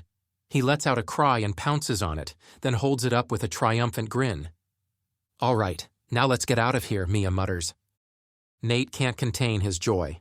He wipes his phone clean, checks it, then slides it into his pocket as we turn to head home. But we're stopped in our tracks by the sound of rapid footfalls. Turning, I just have time to see a ferocious-looking woman bearing down on me. Hair streaming, gown billowing, yellow eyes blazing, clawed hands reaching for me. The Ghost of Direwood. As Emma lets out a squeal and Nate flees, the woman clenches her steely fingers around my upper arm, turns, and wrenches me almost off my feet. I stumble and catch my balance, but no amount of squirming will free me from her grip. I have to trot after her, thrashing and yanking the whole time. She's a ghost. She can't be this strong. She can't even be this solid. Either our ingrained perception of ghosts is horribly wrong, or this woman is not dead. But even as I'm being dragged through the woods, with my friends yelling and shouting behind me, I can't help thinking she has to be a ghost. Unlike me, she's still affected by a non-existent wind, one that whistles and howls in the distance, muffled like it's not quite in our realm of existence. "Let him go!" Emma screams at the woman. "You can't do this!" Mia yells in anger. Clearly the woman can because she's doing it. I can't make her loosen her grip on me. She's like a 1,000-ton animated statue marching through the trees and dragging me along as if I'm light as a feather. I even dig my heels into the dirt, but she keeps going without stopping. "She's not a ghost," my brain yells. "She's not a ghost." But she must be. How else does she appear out of nowhere and vanish again? She's a Darkhill legend, long dead and haunting the woods. Everyone knows it. She sure has a strong grip for a ghost. Emma takes hold of my other arm and pulls. Mia rains punches on the woman's back and side. I continue wrenching. Nothing works. And then night falls. It descends rapidly as if a giant maid has just thrown a huge sheet over the forest, and it's fluttering neatly into place. The darker it gets, the louder the gale whistles, and the more I feel it. And pretty soon my shirt is flapping as much as the woman's gown, and it's like my hair is being tugged from my scalp. There are spots of rain, but in this weird, twisted, ghostly world, the storm is mostly wind. With leaves flying up all over, I can barely see Emma or Mia anymore. They're mere blurs in the background. If I didn't know better, I'd say they were the ghosts.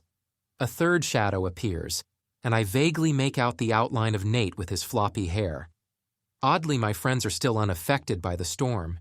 They're not quite part of this phantom realm the way I am. They're stuck in the real world. Lucky them. I've given up trying to pull free. It hurts too much. My upper arm will be badly bruised by the time this is over. In the dead of night, the woman drags me up the short hill and starts down the other side. Her cottage stands before us, and I gasp in amazement at the sight of its fully formed walls, intact roof, and general well-being. Lights are on inside, and just for a second I can't help thinking how cozy the place looks.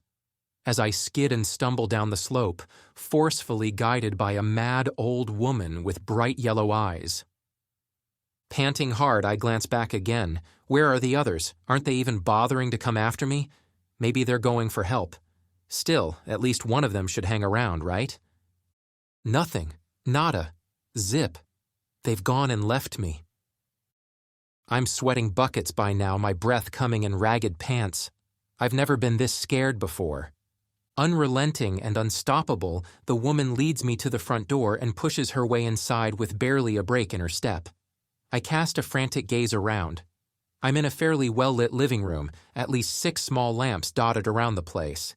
The furniture is dated but not ancient, probably from the 1980s. It's all fresh and clean. This is just an ordinary home. The woman releases me but gives me a gentle shove toward the kitchen. I'm suddenly standing by the table and chairs, and a really pleasant smell fills the air, the familiar scent of freshly baked cookies. This woman bakes a lot of cookies. With her blocking the kitchen doorway, I don't have anywhere to go, so I stand there breathing hard and wondering what she's planning to do with me. But she merely smiles and gestures at the plate of cookies on the table. Even as I'm fighting to control my pounding heart, I can't help noticing the change in her. She no longer has those awful blazing eyes. She looks normal. Long, dark brown hair that's obviously very windswept by now, a slender face, rather heavy eyebrows, but nothing that screams werewolf or any other hideous monster. Her nightgown is red now that I see it in a decent light, and she has another layer underneath, a white nightdress.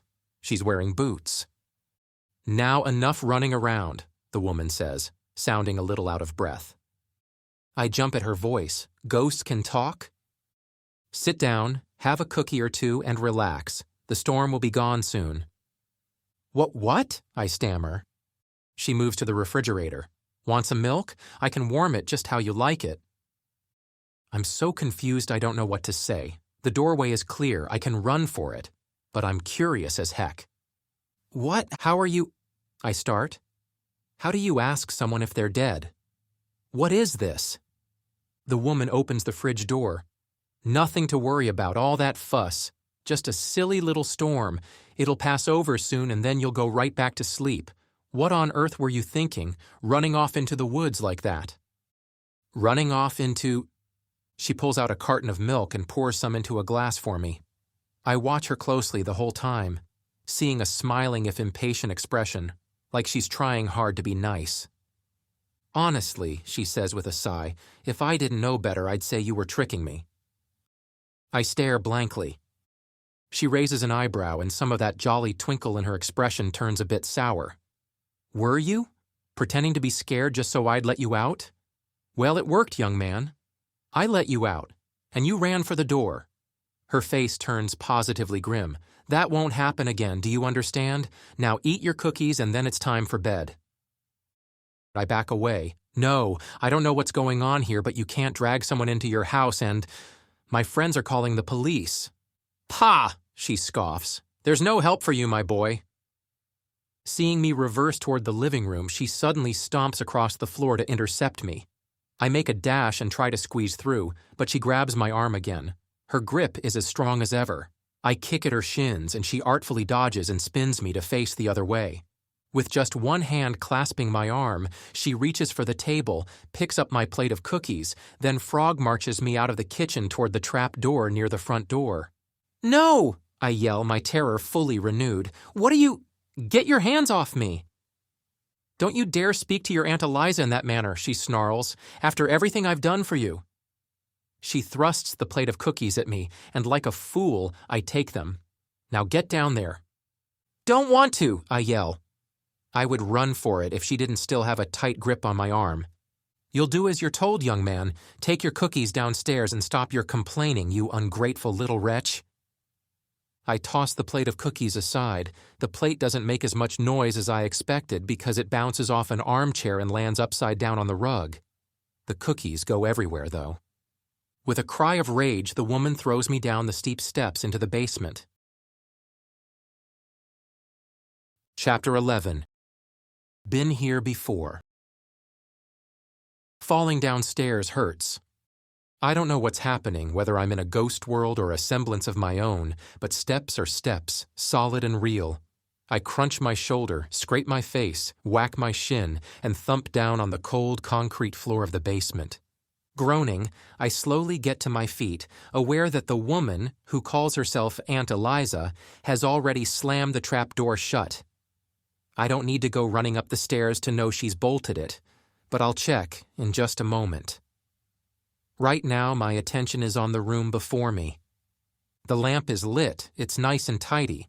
Everything looks the way it did earlier in its blast-from-the-past state, except there are 4 apparitions before me. They're about my height and clearly human, and they're backing away.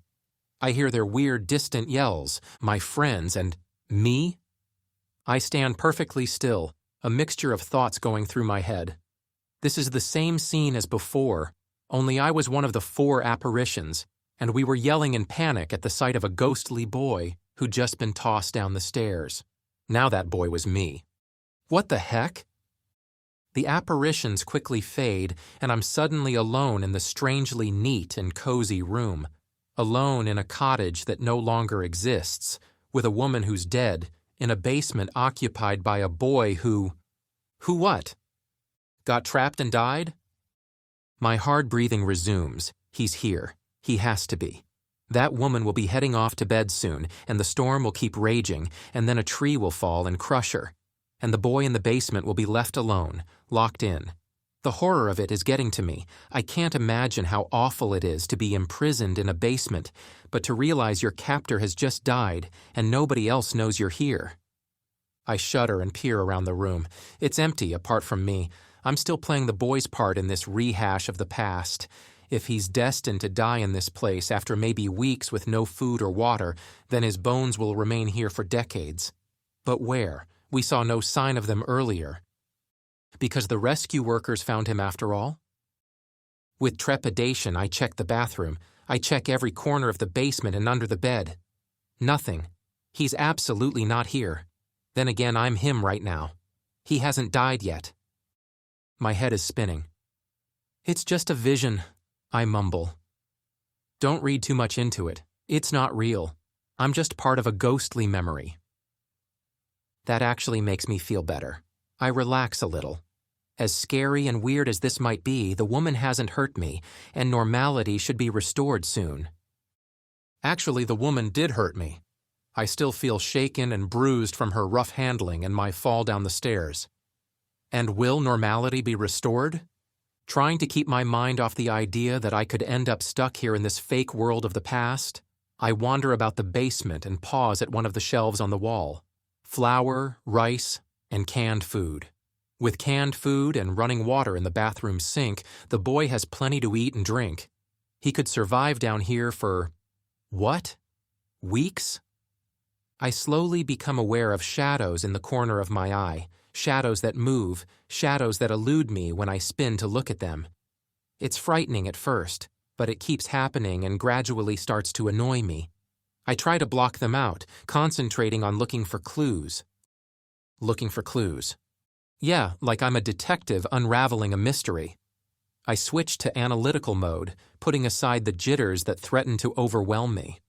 Grinding my teeth, I pounce on a book on the bedside table. It's a mass paperback novel called Flight of the Griffin by Edward Knox.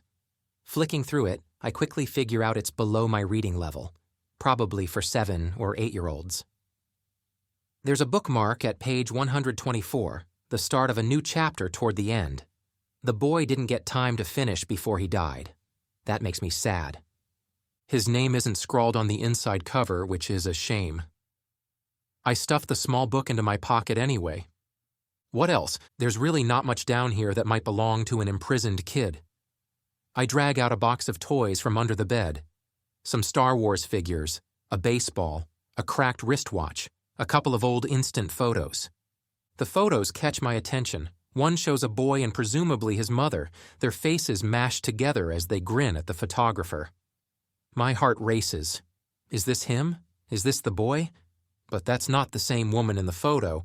What happened to her? Why is he here? Aunt Eliza. His mom's sister or his dad's. I'm guessing his mom's.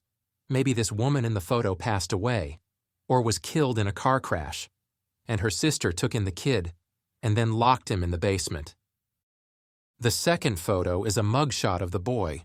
As I stare closely, I feel a lump in my throat and goosebumps on my arms. He's such a sweet-looking kid, probably 7 or 8, the perfect target audience of the book he's been reading. Tousled brown hair, wide eyes, a tooth missing on the lower jaw, a little skinny, all perfectly ordinary. I slip the 2 photos into my pocket as well. The shadows catch my eye again. I spin around and make out those weird human-shaped figures loitering nearby. This time there's 3 of them. Getting to my feet, I'm careful not to move too fast. "Hey guys," I say loudly. Are you here?" I'm pretty sure they hear me because they jerk and then start whispering to each other. I can hear their whispers just fine, though I can't make out the words. The harder I stare, the more they materialize in front of me, solidifying bit by bit until I can make out which is which. Now these are what I call ghosts. I can still see through them, but they have a distinct form. "Emma," I say loudly, "can you hear me?" She startles, and after a moment she says something back. The few words she utters rise from a faraway place to the here and now. "Ben? Is that you?" My mind is blown. Excited, I edge closer. "Guys, I can see you. This is so weird. I'm in the past or something, and you're in the present, and we're sort of merging." But even as they begin jabbering and coming closer, things start to change. The room darkens, and I look to see the lamp has gone out. It gathers cobwebs very quickly, along with the table it stands on. The bed sags and turns moldy and brown. Rat droppings quickly litter the entire floor. I'm plunged into blackness, but rather weak daylight shines down from the square at the top of the steps. The trapdoor is open. I'm free. The musty smell quickly overpowers me. I cringe and move toward the light, stumbling in the dark, and bump into someone. "Ben!" It's Emma. She grabs for my hands, and suddenly Mia and Nate are there too, and we're all hugging and patting shoulders, glad to be together again. It's hard to believe I hadn't really been aware of their presence until just now. They're right here with me, solid and real and pretty easy to see once my eyes adjust to the gloom. The daylight beckons me. Let's get out of here while we can. We hurry up the stairs, and when the fresh air hits me, I feel like I've just been reborn. The relief, the excitement, the sheer joy of being out of that awful place. No wonder the boy had taken off the moment he had a chance to flee. I look around at my friends, barely able to contain my gratitude. "You came for me. You followed the ghost into the ruins." "Of course we did, you idiot," Mia retorts. "We stuck with you the whole time, but you and the witch kind of faded away along with the storm. By the time we got to the cottage, it was just ruins, and you were gone." "So weird," I mumble, shaking my head. "It was the opposite for me. The cottage was in good condition. Walls, roof, everything. We went inside and she offered me cookies, and then she threw me downstairs."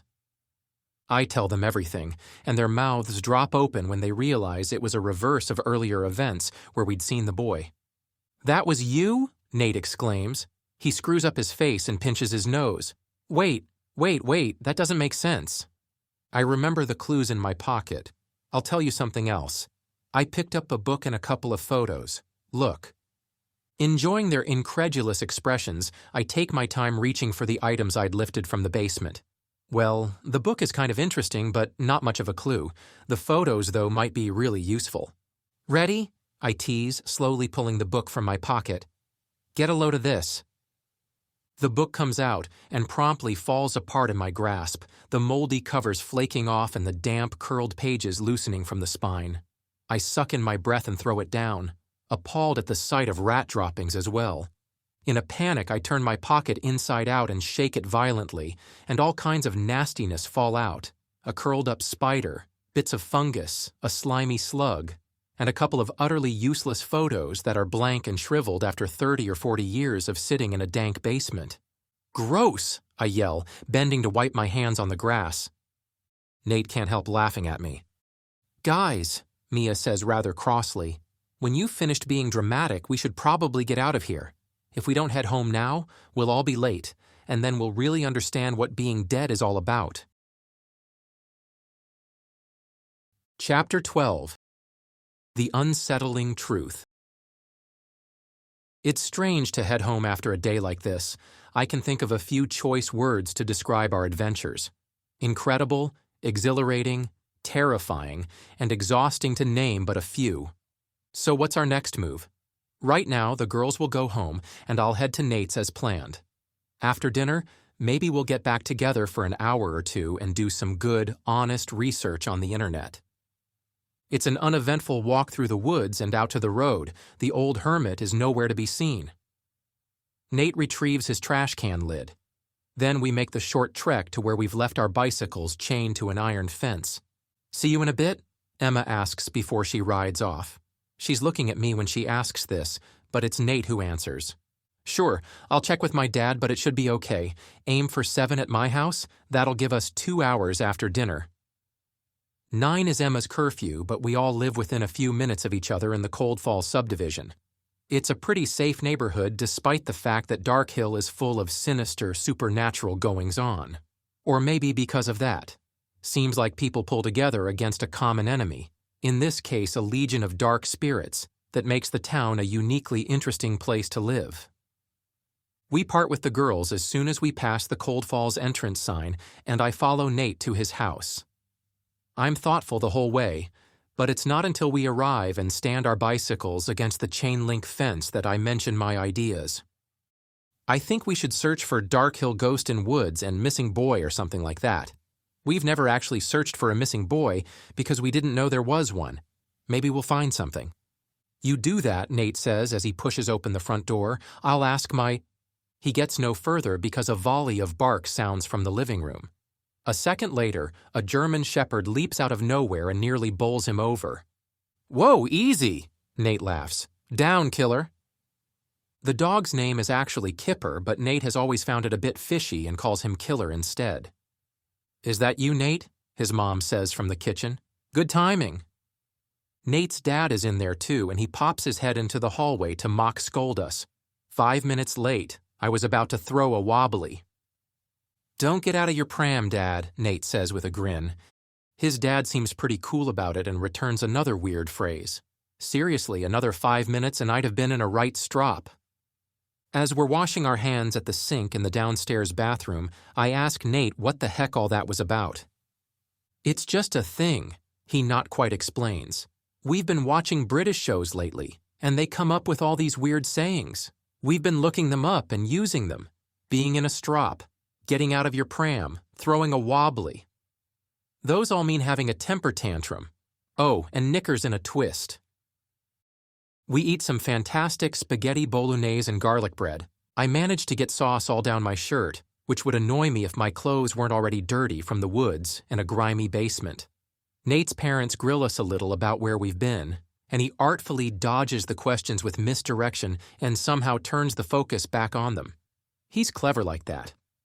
I'm pretty clever too, though. Emma's dad recently downloaded the map app and demanded to be included in our circle so he could keep an eye on her whereabouts. But that only works when she's logged in as herself. As a Darkhill operative, it's just the 4 of us. That was my idea, to set up Darkhill email addresses and use those as our logins. When we want to go undercover, we go undercover.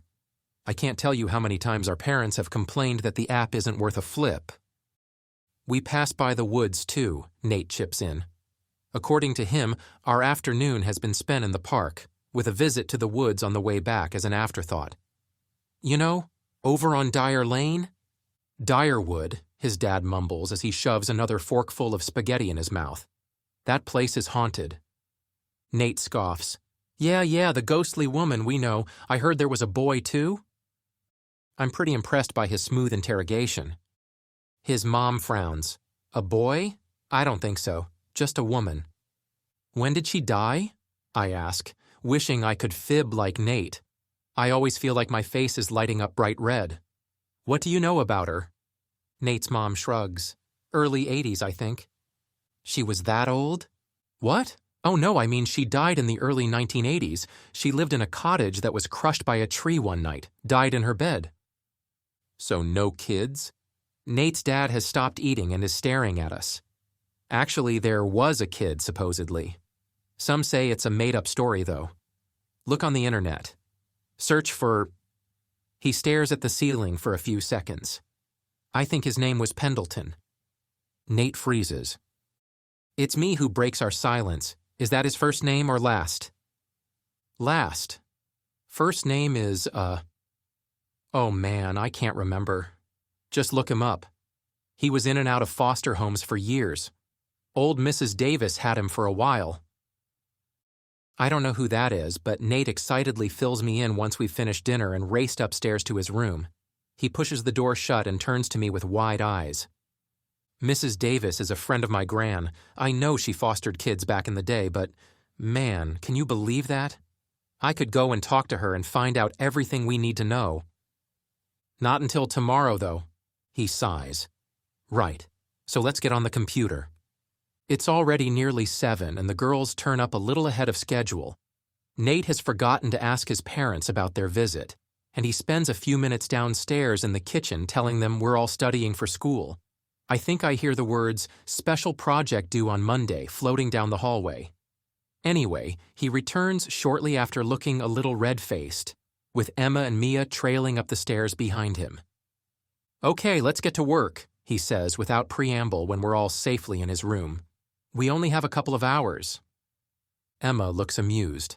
What did they say to you? Nate shrugs. My dad's just been pulling my leg, keeps going on about Ben and me hanging out with a couple of pretty girls and is wondering,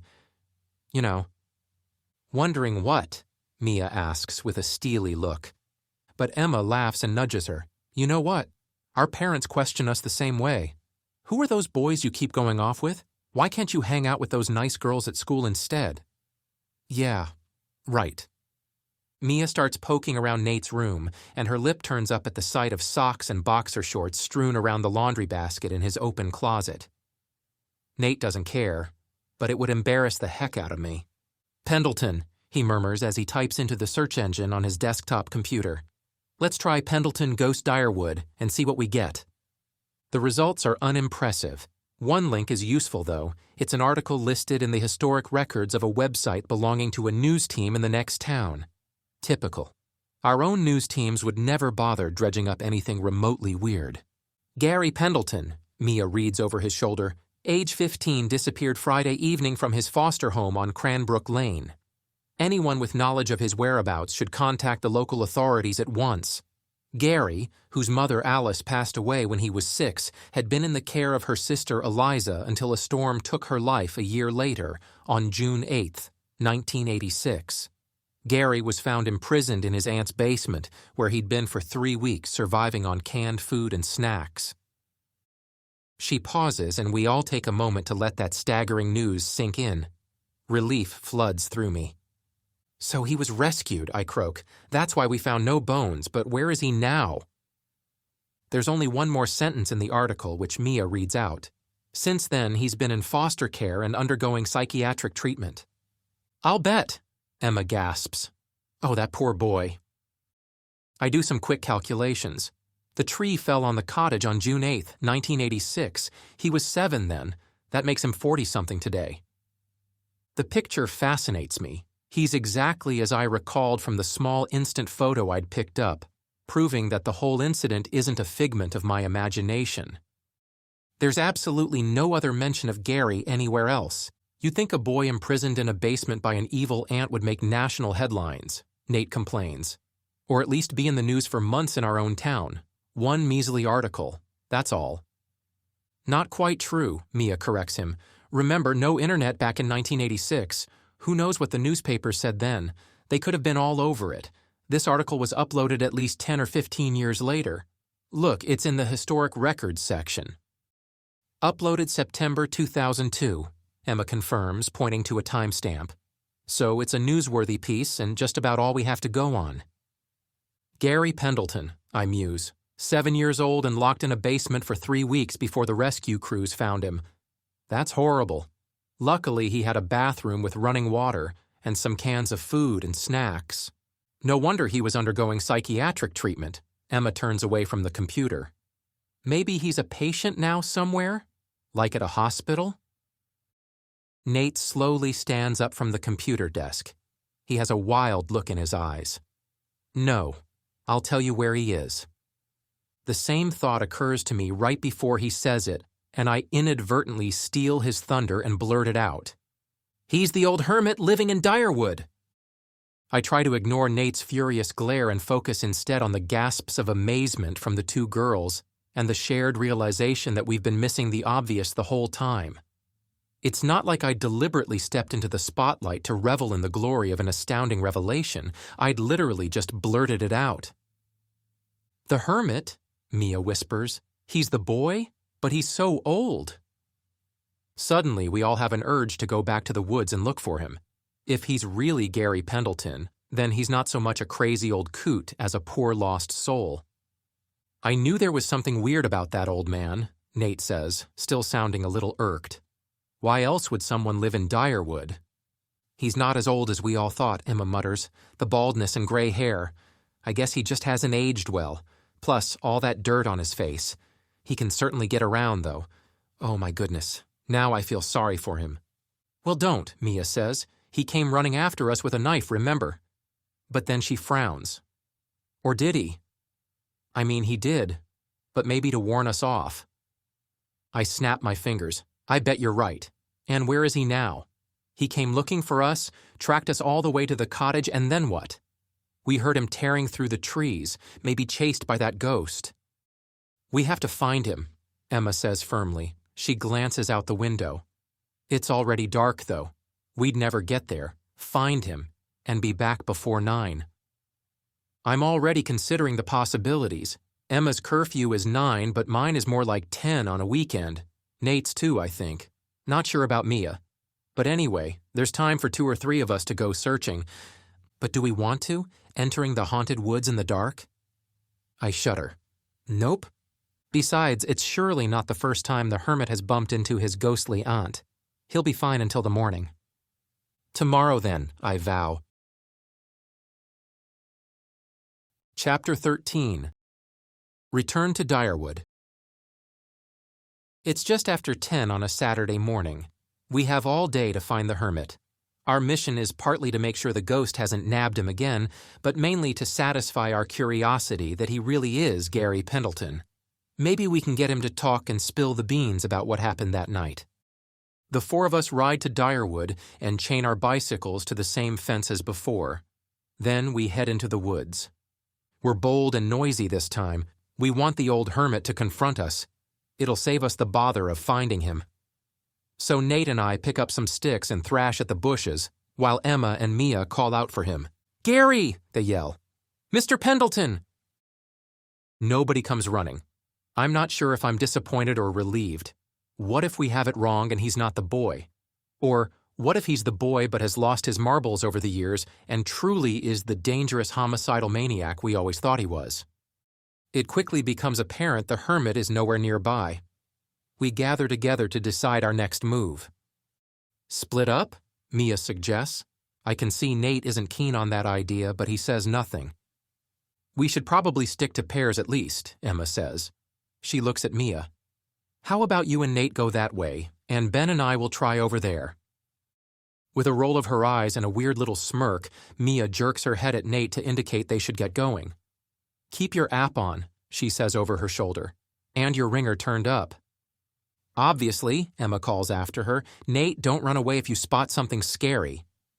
As if, he snorts, but we all know that's exactly what he'll do, which actually makes me worry for Mia, because she's the least likely to bolt and therefore the most likely to end up walking into danger alone. I'm actually glad to be paired up with Emma. We spend a minute walking in silence, keeping our eyes and ears tuned for movement and noise. It's not long before she glances over at me. Mia doesn't think I'm cut out for this, she says with a wry smile. Huh? Being an investigator. She says I can't have painted nails and rummage around in the woods looking for ghosts. It's one or the other. I'm so confused right now. You can't have painted nails? That's what she said. It's because of the group I hang out with at school. She thinks all we talk about is hair and clothes, and that's just not true. We talk about everything. The problem is that Mia doesn't want to fit in, so she assumes we're just shallow and girly, you know? I know nothing of the sort. Seems like I have to keep going out on a limb to impress her, she grumbles. Why do you think you have to impress her? Emma looks surprised. Because you three formed the Darkseekers and I'm the newbie. I'm still on probation. Now I'm doubly confused. On probation? Yeah. Mia says I have to prove myself in the field, otherwise I can't be part of the group. I love this group. This is one thing I can't talk to the girls at school about. Paranormal activity and stuff like that just freaks them out. It freaks me out too, but it's so interesting. We're moving slowly through the woods, and I almost wish we were someplace else, just so I can have this conversation without the fear of being suddenly attacked by a screaming maniac. I take a deep breath. Okay, first, it was actually Nate and me who formed the group. Mia joined because we let her, same as you. Emma's mouth falls open and she halts. Second, you're not a newbie anymore. Well, true, but the other cases were pretty minor compared to... And third, what are you even talking about? You're doing great. You're fearless, way braver than me. And look at Nate. He runs screaming at the drop of a hat. If anyone should be booted from the group, it's him, but there's no way that's happening, because he's my buddy, and without him, there's no point. She's tilting her head and gazing at me like I'm saying something profound. I'm really not. So quit trying to prove yourself to Mia, I finish. You're awesome, so's she, so's Nate. And I'm okay too, I think. But even if I'm not, you're stuck with me. She nods slowly and smiles. It sounds so simple, so great the way you put it. No complications, just good friends. You guys are so down to earth. You mean easily pleased? I smile back. Look, the four of us are the same. All we have to do is watch out for each other. That's it. Now, I hereby dub thee Emma, esteemed investigator of the Darkseekers. She giggles. Well, that's good to know. After a little more aimless rambling, we come to the conclusion we're not being very methodical. We might be walking around in circles, or in random zigzags. At any point, we might walk right past the hermit if he doesn't want to be seen. And if he does want to be seen, then he'd have leapt out at us already. I voice my thoughts. I think he's either hurt or he's been captured. Emma's narrowed-eyed look makes me think she doesn't want to entertain either idea. Hurt or captured, she mutters. I'm not sure which is worse. I know, but I think we should search closer to the cottage. He's obviously not back here in his usual hunting grounds. He has to be deeper in. We cut straight through the trees, no longer looking off to the sides, but instead making a beeline for the cottage, using our app for an approximate direction. It's not shown, but we know roughly where it's located. It turns out Nate and Mia have reached a similar conclusion, because their avatars are zeroing in on the same place. It becomes a bit of a game, watching the moving icons. They're probably watching ours, too. It's no great surprise when the two of them finally appear off to our right, and we converge just before the short hill standing between us and the cottage. Are you thinking what we're thinking? Nate asks, looking at Emma and me with raised eyebrows. I can't help myself. Yeah, to make a couple of shelters and plan a sleepover right here. We'll stay the night. You had that idea as well? He looks shocked. What? No way. I meant about the hermit being kidnapped by the ghost and dragged into her basement. Mia backhands him. He's messing with you, idiot. We climb the short slope, moving with increasing stealth until we peek over the rise and see the ruins lying in the unkempt clearing below. All is quiet. Hey guys, I whisper. When I was dragged into the basement, you said I faded from sight? Like a ghost, Emma replies. You and the woman just kind of drifted into the shadows, and then the daytime came back. We went down to the basement, and it was all nasty. But you were there, flitting about like a phantom. I nod. I didn't try walking up the steps and checking the trap door was really shut, but it looked like it was. Everything seemed so solid and real that I just assumed I was trapped. An idea has come to me. If Eliza threw Gary down there, he might think he's trapped too. Could be, Mia says. The rest of us walked in without any trouble. You could have left any time. We were in different realities, Emma muses, like different time zones or something. I understand what she means. Nothing is clear about this situation. I guess we'll just have to take a look and play it by ear.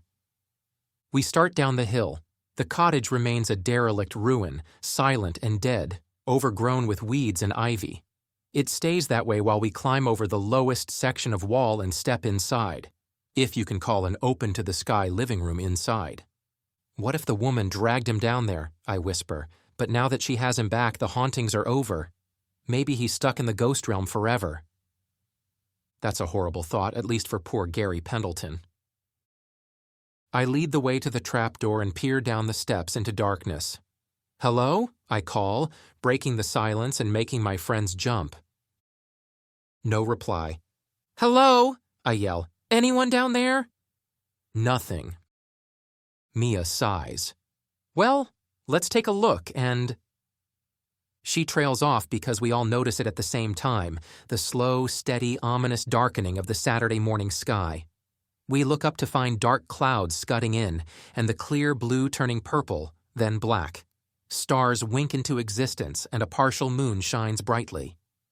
It's happening, Nate says, backing away.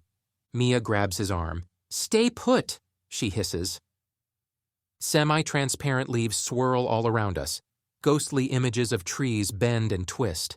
It's almost like two superimposed pictures of now and then, the solid present and the phantom past, with 35 years between.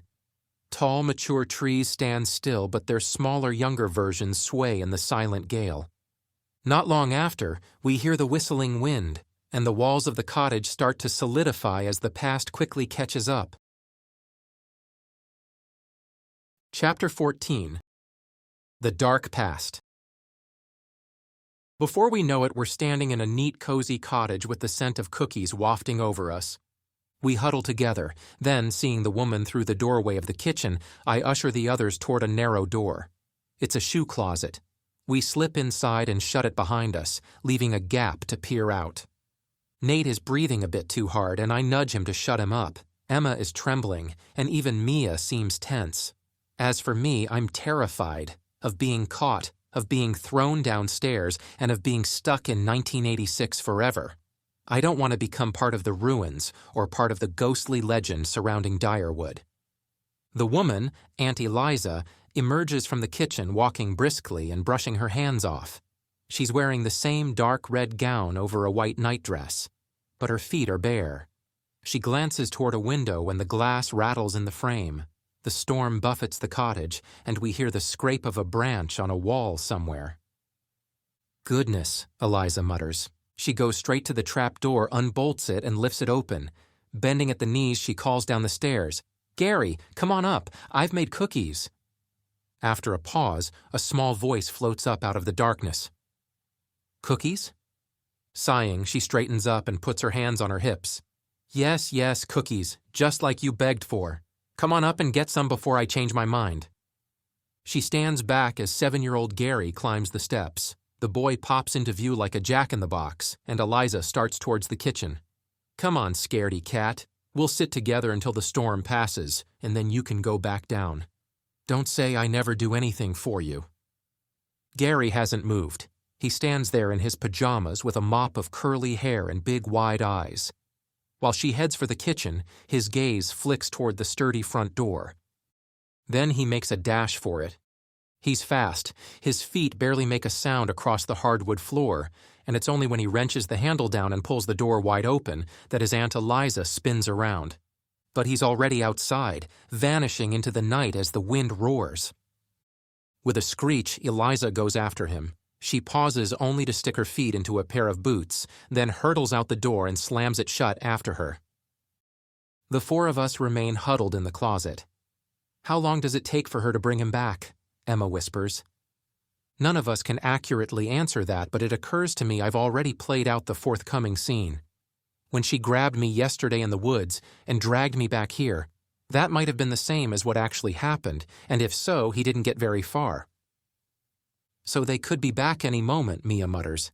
Best stay right here then, Emma says. Nate has another idea. Or leave while we can. My mind is already switching gears. Where's the old hermit? I don't get it. I thought maybe he was here, but he can't be. You can't have two Garys in the basement at one time, right?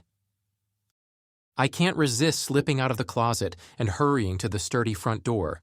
My friends hiss at me to come back, but I just need to take a peek. I crack the door open a little, and the wind shoves it wider. I have to struggle to keep it in check. Man, that storm is violent. It sounds like a hurricane. The trees are thrashing and bending, leaves are flurrying, a set of wind chimes come loose and crash down on the porch, a rocking chair tilts sideways. It's brutal out there. And there's Eliza, dragging the boy by the arm down the short hill. He's yelling and flailing, but she's like a robot, completely unstoppable, which makes more sense now, given that he's really just a small kid. Her gown and hair stream behind her as she keeps her head ducked and marches around the curve of the path toward me. I push the door shut and race for the closet. My friend's arms remind me of an octopus the way they reach out of the darkness and drag me inside. What were you thinking? Mia scolds me. I don't bother defending myself. They're back. Seconds later, the front door flies open, and Aunt Eliza crashes inside with her yelling captive. Without pausing, she shoves the boy ahead of her and herds him into the kitchen. Only once she's there, blocking the doorway, does she talk to him in a rather breathless voice that we have to strain to hear. Now, enough running around, sit down, have a cookie or two, and relax. The storm will be gone soon. I hate you, Gary shouts. Eliza shrugs off his insult and moves to the refrigerator. Want some milk? I can warm it just how you like it. Nate, Emma, Mia, and I have stepped halfway out of the closet by now, trying to see and hear what's going on. It's all new for them, but it's a weird sense of déjà vu for me. It seems like the woman's words are exactly the same as I remember them, while the boy's are his own. He's standing there trembling and fuming, fists clenched as he looks from her to the open kitchen doorway. Then, he sees us. His eyes widen. Nothing to worry about, Eliza is saying just out of sight as she rummages in the refrigerator. All that fuss, just a silly little storm. It'll pass over soon and then you'll go right back to sleep. What on earth were you thinking, running off into the woods like that? I gesture to Gary, urging him to make another run for it, this time toward us. My mind is racing. What if we help him escape? Would that change history? Is this even remotely possible? Eliza appears with a carton of milk and pours it into a glass on the table. Honestly, if I didn't know better, I'd say you were tricking me. Gary ignores her. Her voice hardens. Were you, pretending to be scared just so I'd let you out? Well, it worked, young man. I let you out, and you ran for the door. That won't happen again. Do you understand? Now, eat your cookies, and then it's time for bed. The 7-year-old boy slowly lifts a finger and points at me. Even from across the living room, I can see the look of hope in his eyes. They've come to help me. Pa, she scoffs, there's no help for you, my boy. She intercepts Gary as he makes another dash to escape. Once again, her grip is like iron, even though he tries to kick at her shins. She drags him to the table, picks up the plate of cookies, then marches Gary out of the kitchen. Let go of me, you horrible witch, the boy shouts. He sends the 4 of us a desperate look. Help me. I'm amazed the woman hasn't noticed us. She's so intent on holding a plate of cookies without spilling them while keeping a firm grip on a squirming 7-year-old that her focus hasn't turned to us yet. I'm tempted to make a stand right there and then for the 4 of us to stop this mistreatment. Nate whispers in my ear, Ben, hide. I turn to tell him no, that it's time to end this. To my surprise, all 3 of my friends have retreated once more to the closet, and they're waving me inside with frantic looks. My resolve breaks and I dart to safety. Don't you dare speak to your Aunt Eliza in that manner, the woman is snarling, now right outside our closet door. After everything I've done for you, now get down there. Don't want to, Gary yells, which oddly enough is exactly what I'd yelled. You'll do as you're told, young man. Take your cookies downstairs and stop your complaining, you ungrateful little wretch.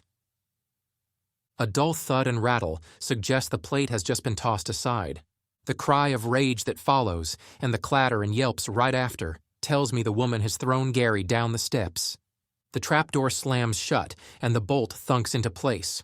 We listen to the woman's brisk footfalls as she stamps off to the kitchen, muttering to herself. I spin around to face my friend's shadowy forms in the darkness. What the heck? We could have stopped that. He saw us and asked for help, and we deserted him. Mia pinches my arm. Shh, no, we didn't. We can still help him escape, but quietly, without tackling that evil old crone. We'll just let him out and slip away together. She won't even know. I have to admit her plan sounds far more sensible. It's just not as satisfying? Still, Eliza is strong, that much I know. Maybe this stealthy plan is for the best. Okay, I agree. Let's wait a bit. Maybe she'll go back to bed, and then we can rescue him and get the heck out of here. Chapter 15. Escape. We stand in our confined darkness for at least 10 minutes, listening to the raging storm while taking turns to peer out through the crack in the closet door.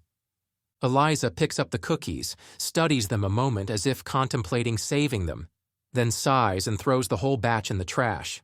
She then spends another minute or two sweeping up the crumbs. I'll say one thing for her, she runs a tight ship. The cottage is very tidy, very normal.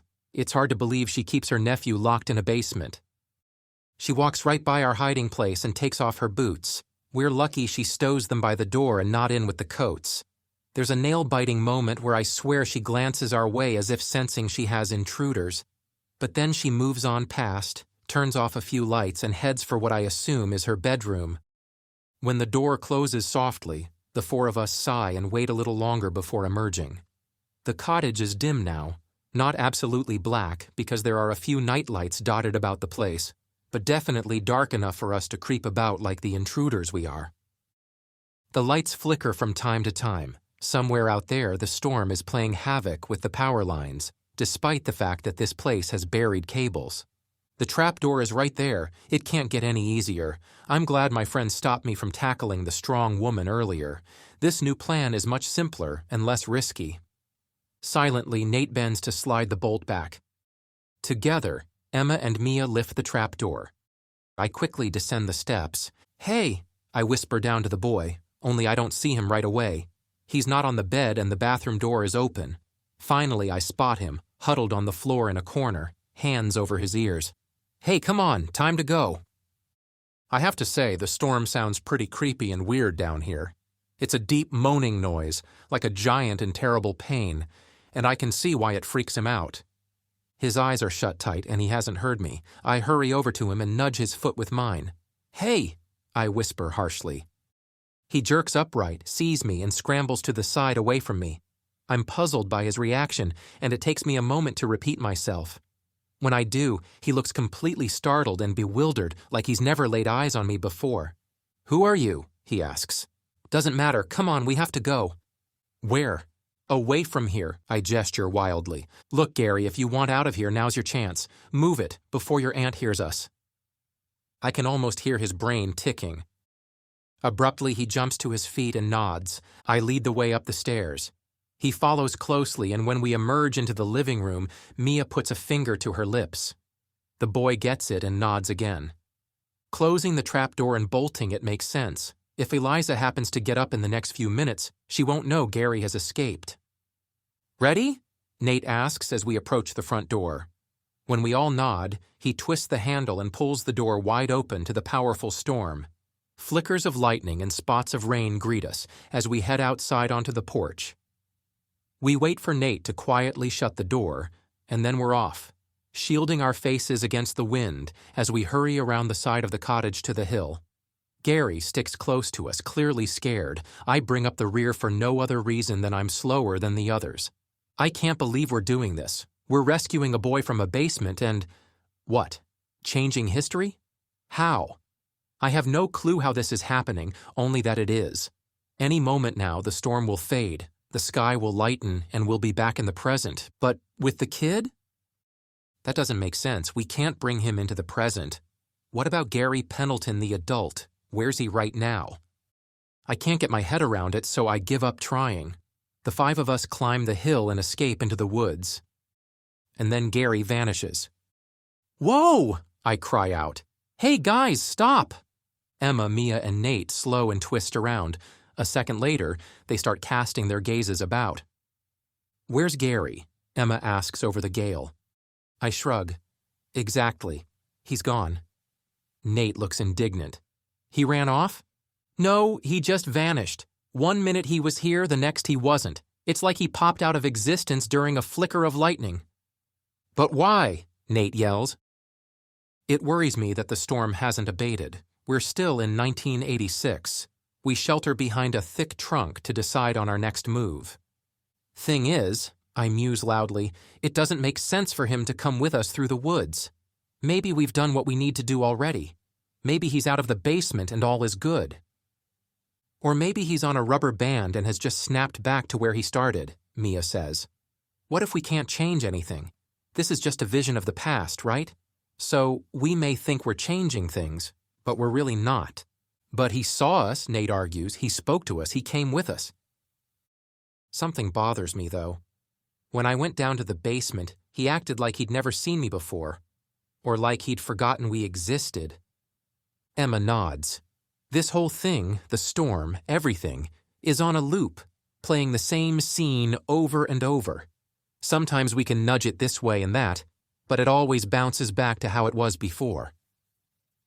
We stand in silence, digesting her words of wisdom. The storm continues raging around us, and occasional heavy raindrops spatter the ground nearby. I think we're on the verge of a downpour, which will be a first. Nothing so far has gone beyond the point where Aunt Eliza chases the kid and brings him back to the cottage for cookies.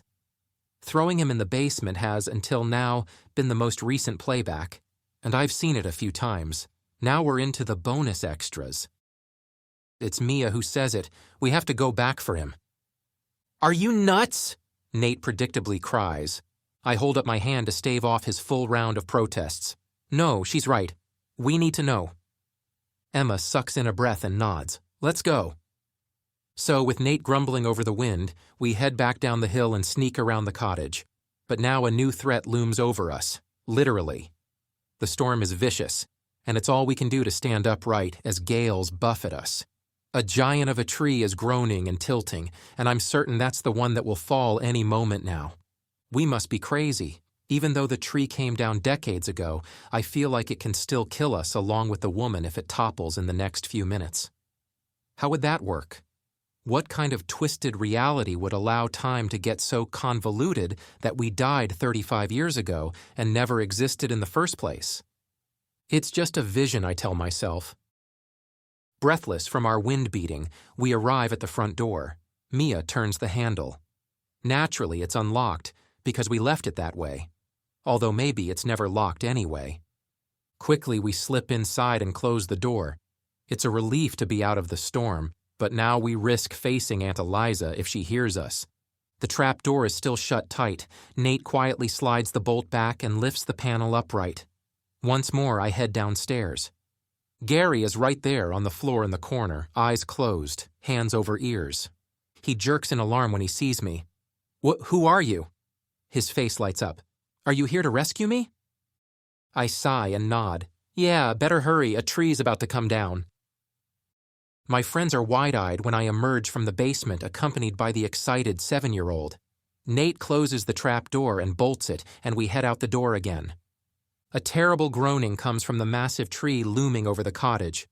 We all pause to look up at it in the darkness. The branches are getting an awful lashing, and they act like sails and make the tree lean pretty badly. Leaning would be okay if the wind let up enough for it to sway back again, but the storm seems to be on a mission to push it over. Go, I tell the others. Hurry, take Gary and get out of here. What? Nate says. He looks incredulous. What are you... Ben! Emma exclaims as I head for the front door. I tune them out. There's no time to argue. With no attempt at secrecy, I crash inside and race across the living room toward the bedroom. I throw that door open, too, and while I'm fumbling for a light switch, I yell at the top of my lungs, Eliza, wake up! I snap the switch, and the woman blinks awake in the sudden dazzling light. Shielding her eyes, she starts mumbling in confusion, but I cut her off. You have to get up now. Tree's about to fall. As if to prove my point, a savage splintering pierces the night, and we both glance up at the ceiling. The noise gets louder, and the awful groaning and dull squealing leaves no doubt in my mind. There isn't time for the woman to crawl out of bed, and there's no time for me to make a dash for safety. Chapter 16. It all falls down. For a horrible moment, I'm 100% certain it's the end not just for Eliza, but also for me. With a deafening roar, the tree smashes through the roof. In that split second, I'm pretty sure the woman in the bed tries to cover her head with her hands to protect herself. She doesn't stand a chance. The tree comes down through the roof and walls with the speed and force of a freight train running through a little girl's lemonade stand. But I'm spared the worst of it. As I gasp and fall backwards, I experience a moment of confusion and darkness, and end up lying on my back, staring at a quickly brightening sky. The storm has gone, and daylight has returned. I'm sprawled on the filthy floor of the ruins, panting with fright. As I rise up on my elbows, it gives me a shiver to see I'm positioned in the exact same place, right outside the door to the bedroom, mere yards from the foot of the twisted, flattened bed frame, where I'd just seen Aunt Eliza killed by the falling tree. Well, I hadn't really seen it, thankfully. I'd been spared the last half-second. "Ben!" Emma clambers over the low wall and enters the ruins. Her hair is all windswept, proving I hadn't just imagined the whole thing. Mia and Nate are right behind her, equally disheveled. But no Gary. "He disappeared again, then?" I ask as I struggle to my feet. "Flickered out of existence with the lightning," Nate confirms. "A second before the tree came down." Mia shakes her head in disgust. "So I guess we changed nothing whatsoever. We're all back to square one." "What did we expect, really?" I say. "It was just a vision, like Emma said." Nate points at Emma's hair. "Not just a vision. That mussed-up hair is very, very real." A bit of friendly, relieved banter quickly fills the air. It's pretty funny stuff, but I'm distracted. I've been in the middle of it all. I've faced Eliza directly, as well as squaring off against a falling tree weighing 1 billion pounds. And now I'm suddenly feeling like Superman, like nothing can possibly scare me again. I saunter about the ruins, stamping here and there to see if the hardwood floor will dare to collapse, but a lot of it is fairly solid, except for where Nate fell in yesterday, and the really spongy bit around the trap door. I pull out my phone, switch on the flashlight, and head into the basement once more. "Gary?" I call. "Old man, you down here?" Why would he be? A part of my brain scoffs. It's not like he can't get out. Still, I'm pretty shocked to find the Old Hermit. I freeze at the bottom of the stairs, shining my light toward him as he squints and shields his face.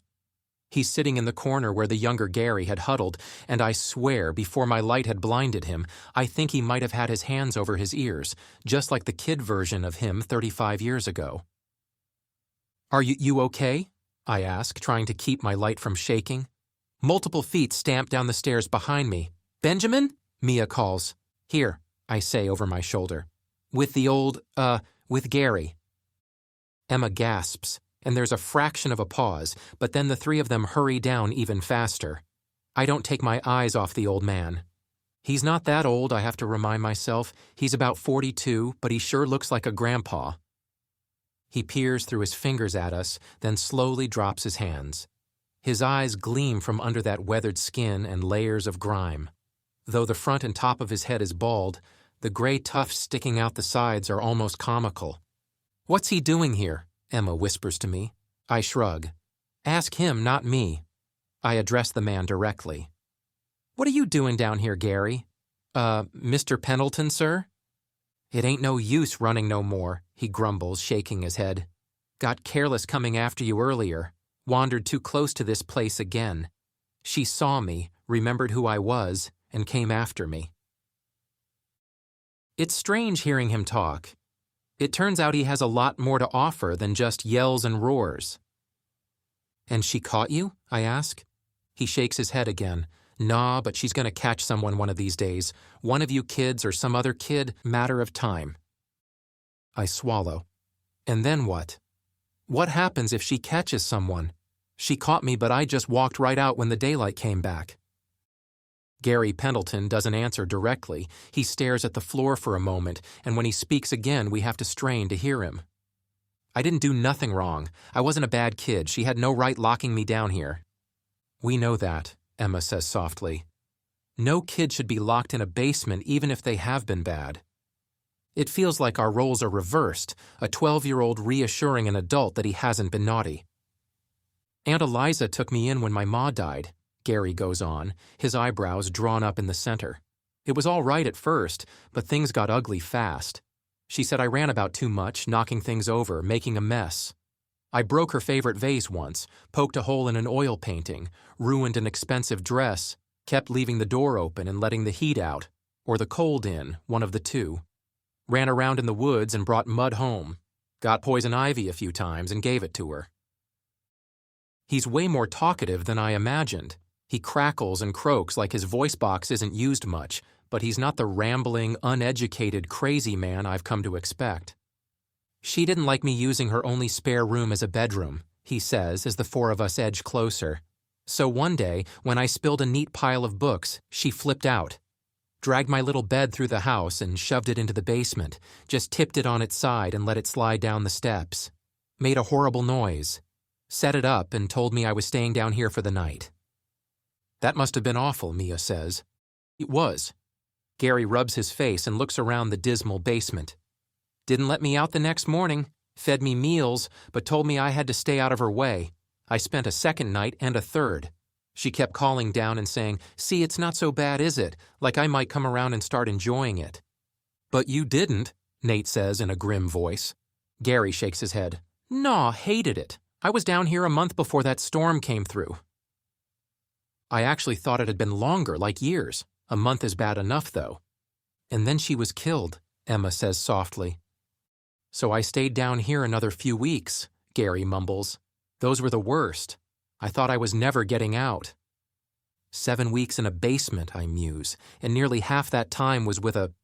I jerk my thumb upward but refrain from finishing my sentence. Gary finishes for me, though.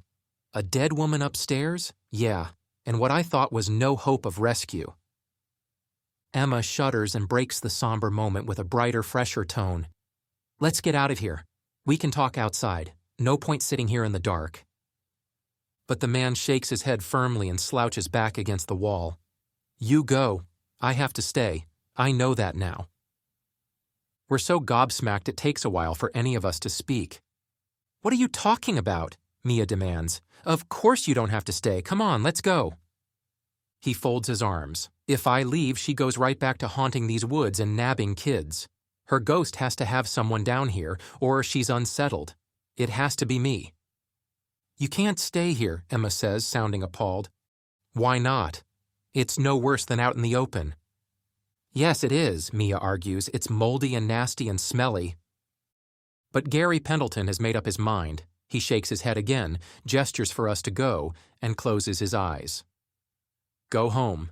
As long as I stay here, Aunt Eliza will rest easy. No, she won't, I retort. You're down here right now, and she still haunts the woods. We just saw her.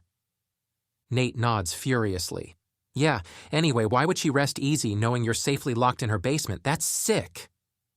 The man mumbles his reply. She's a ghost. It's not truly her. Spirits don't think logically. They just feel.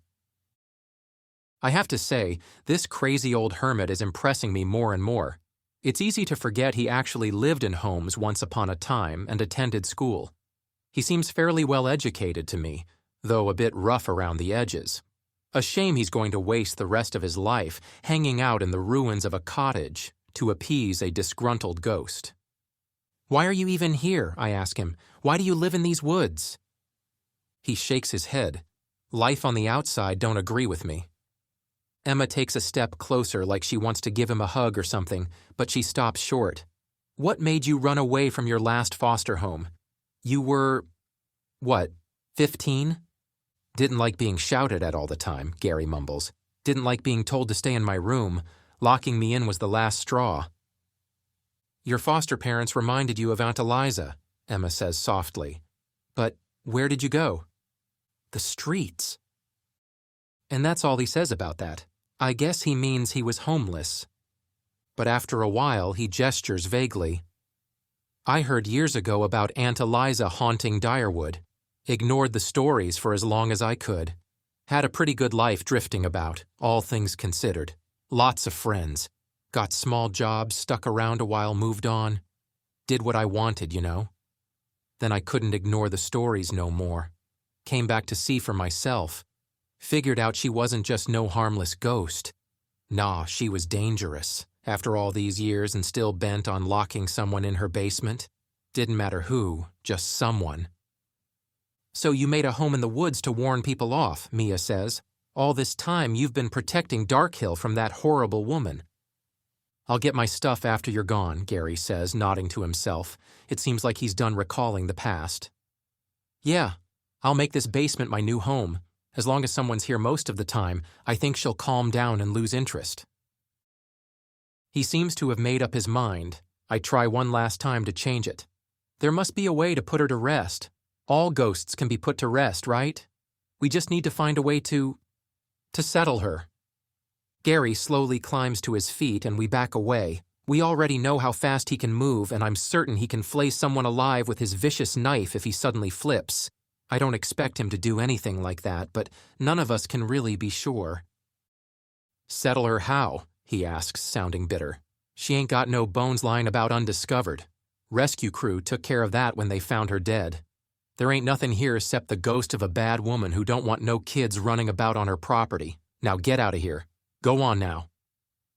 He shoos us up the stairs, following us to make sure we depart the premises. It's kind of sad, really. We look back at him from the top of the hill, and he's standing there in the ruins, hands in his pockets, peering around as if remembering the cottage the way it was when he lived in it all those years ago. I'm guessing he hasn't been near in a long time. Not this near, anyway. But even as he wanders about the overgrown ruins, making no attempt to escape, it seems Aunt Eliza is back.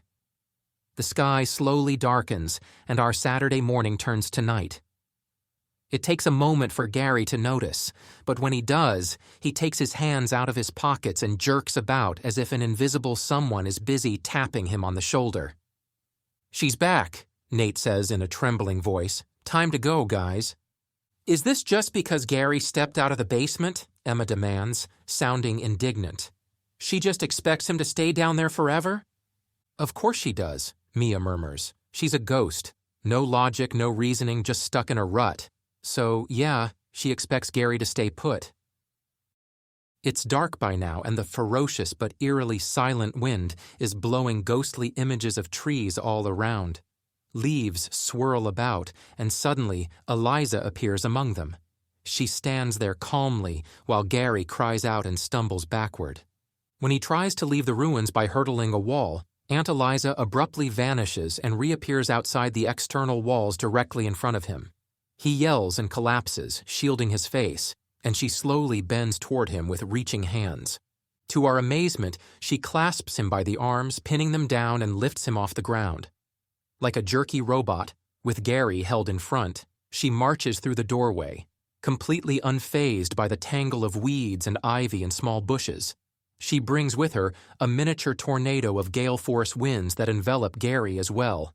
His legs are swinging frantically, but he can't escape her grip, nor her fiery, burning, yellow-eyed glare. Immediately around her, just a few yards in all directions, the cottage starts to rejuvenate. In a strictly limited area, all signs of rot and decay fade.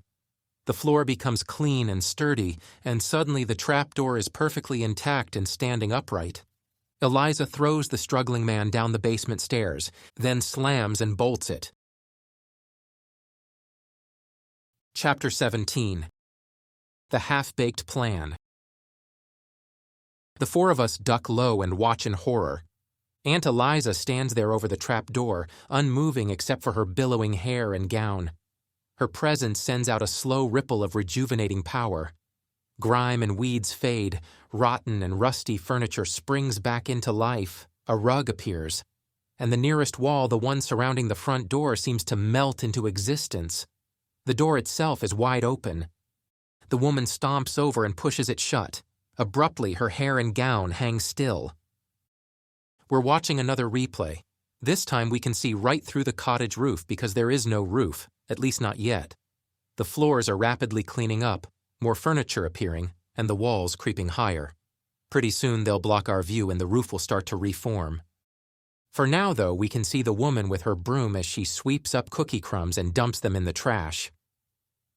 "This is nuts," Nate says. While Emma, Mia, and I are peering over the hilltop at the cottage, he's way back down the slope behind us, looking like a jittery deer. "Come on, guys, let's get out of here while we can." "We have to help him," the rest of us say together. Well, our words are different, but we mean the same thing. We blink at each other, sharing a strange moment of solidarity. "What do we do?" Mia asks, staring down at the cottage again. The roof is starting to form now. "She's strong. We can't." With a huff of annoyance, she clenches her fists. "What do we do?" I think fast.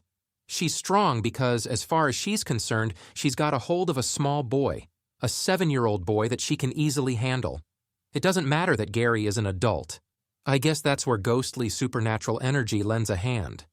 Right, Emma agrees. It's what she believes to be true that counts. But so what? What's your point? I flounder a bit. Well, I guess.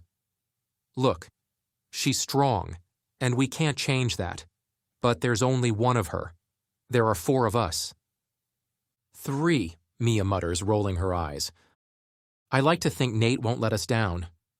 4, so we run circles around her and let Gary out of there. She can't catch us all at once. Mia turns to me with a stern look. That's your plan, to run around a lot? Do you have a better one? I do, Nate calls up to us. We're not running away, Mia hisses. Surprisingly, Nate climbs up to join us. All right, I'll go where you go, but I don't see what we can do. Questions flit around in my mind as we commence our ill-conceived rescue attempt. It occurs to me that letting Gary out isn't really the main objective here. He can probably escape on his own once Aunt Eliza has faded away. But she'll be back the moment he steps out, so the goal is not to rescue him, but to stop her from coming after him again. Or anyone else for that matter. Trouble is, by the time I've clarified these thoughts in my head, we're already moving. It seems the girls are perfectly fine with a plan to run around a lot and are eager to get started. For a moment, Nate waits where he is despite his vow to stay close. Then he lets out a cry of frustration and runs after us. Emma and Mia move off to the right, Nate and I to the left. By now the cottage is fully formed and night is upon us, a bright moon, stars, and scudding clouds that continually block the light. Yet we can see just fine, because the night sky isn't complete. It's daytime behind us, and the Saturday morning sun is bright enough to see by as we move deeper into the ominous dark and the storm. With the wind whipping at us, Nate and I march to the front of the building. Emma has already circled around from the back and now peeps out from the far corner. Mia is probably trying to find another way in, perhaps a rear door or unlocked window. That sort of clarifies my own lame plan. Maybe you should sneak in, I whisper to Nate. Back there somewhere. That tiny window we passed, it's probably the pantry. You do that while I distract her. What? I'll make her chase after me, I tell him. When she does, get inside and help Gary. Wait, Nate hisses. I make a run for the door. Ahead of me at the far corner, Emma steps out as if about to make a run for the door herself, then backs up. I love how quick off the mark she is. She knows there's no sense in 2 of us confronting the evil aunt head-on. Barging rudely inside and yelling at the woman might be a good way to get Eliza's attention. Instead, I pause with my hand on the door handle, with the wind battering me from both sides.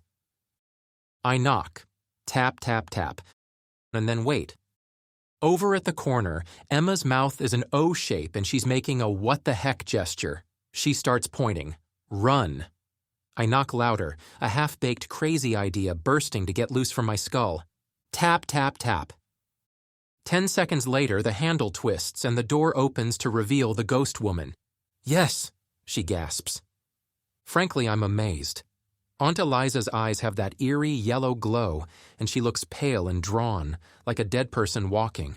Yet she speaks like a normal, living person, with a questioning tone as if someone has just shown up at her house in the middle of a stormy night.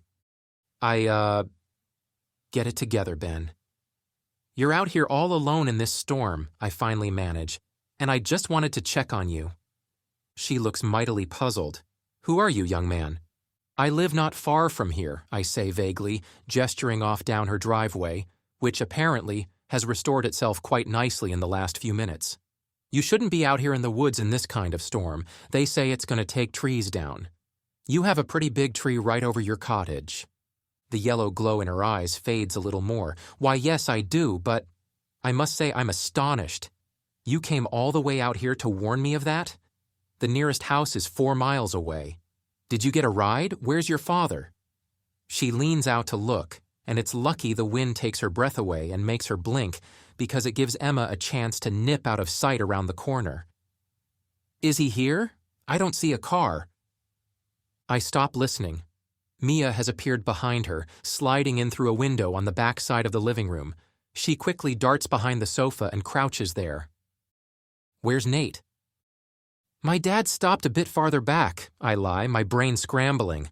Fallen trees everywhere. That's why you need to come with us, ma'am. Don't stay here tonight. Is it possible to save her life? Can I persuade her to leave before the tree comes down? Even if I have to drag her out? That's one of the many voices in my head right now. Another is a little more doubtful. No, this isn't real. It's just a weird supernatural memory that I'm distorting a bit. I can't change anything that happened in the past, but maybe I can alter the state of her ghostly presence. I can't leave, Aunt Eliza says, giving up trying to spot a car's headlights in the woods beyond the reach of her driveway. I have a scared little boy sound asleep and I'd like to keep it that way. But you'll die, I blurt before I can stop myself. As her eyebrows shoot up, I speak fast to stop her from closing the door in my face.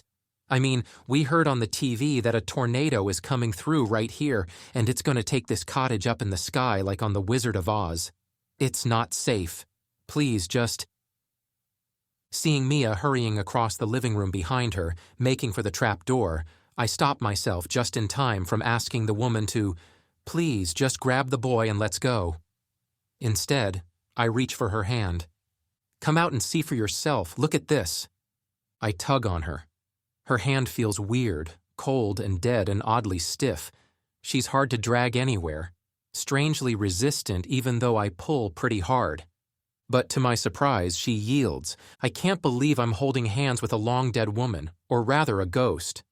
Right now, she looks completely human even if she doesn't feel it.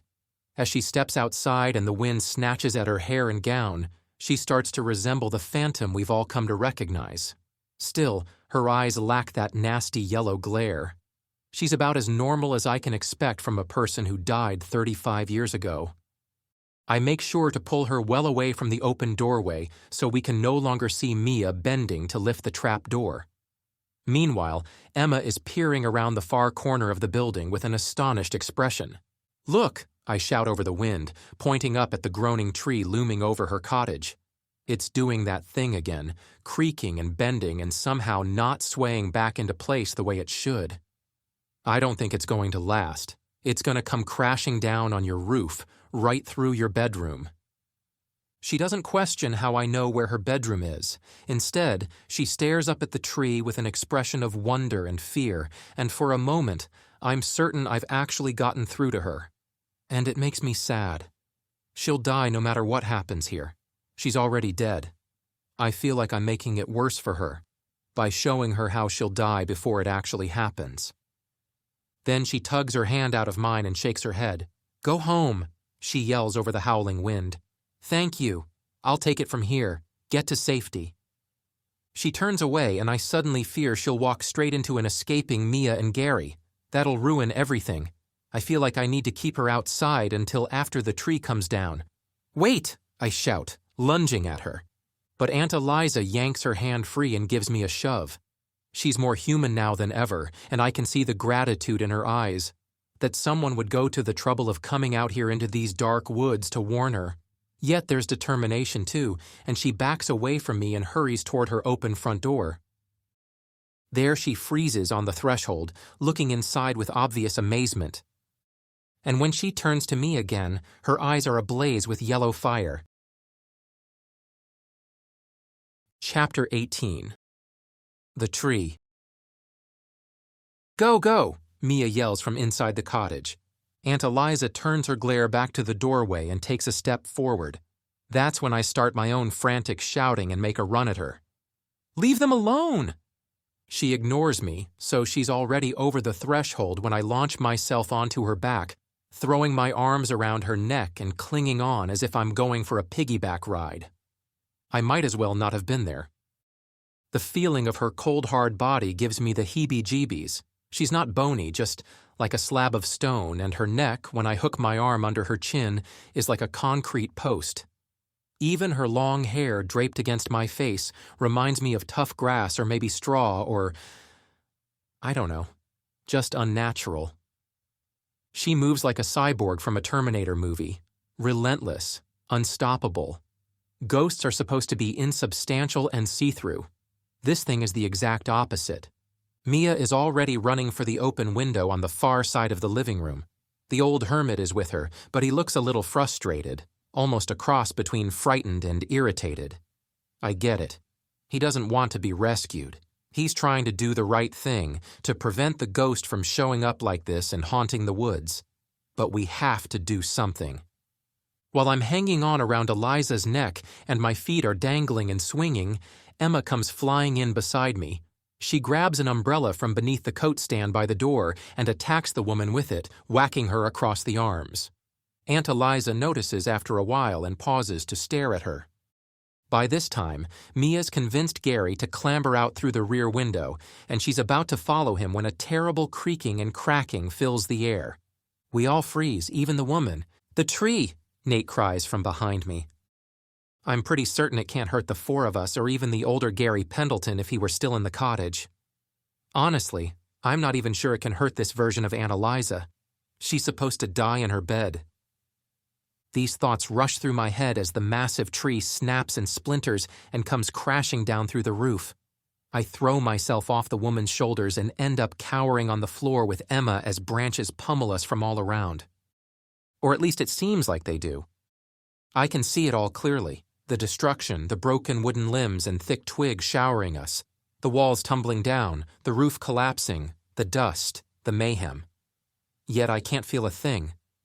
What's really weird is that Aunt Eliza is still standing there when it's all over and the dust starts to settle. We're in the vision from the past, and the tree has fallen and done its worst. The cottage is wrecked, the bedroom destroyed, and I know the poor woman and her bed is flattened beyond that mangled door.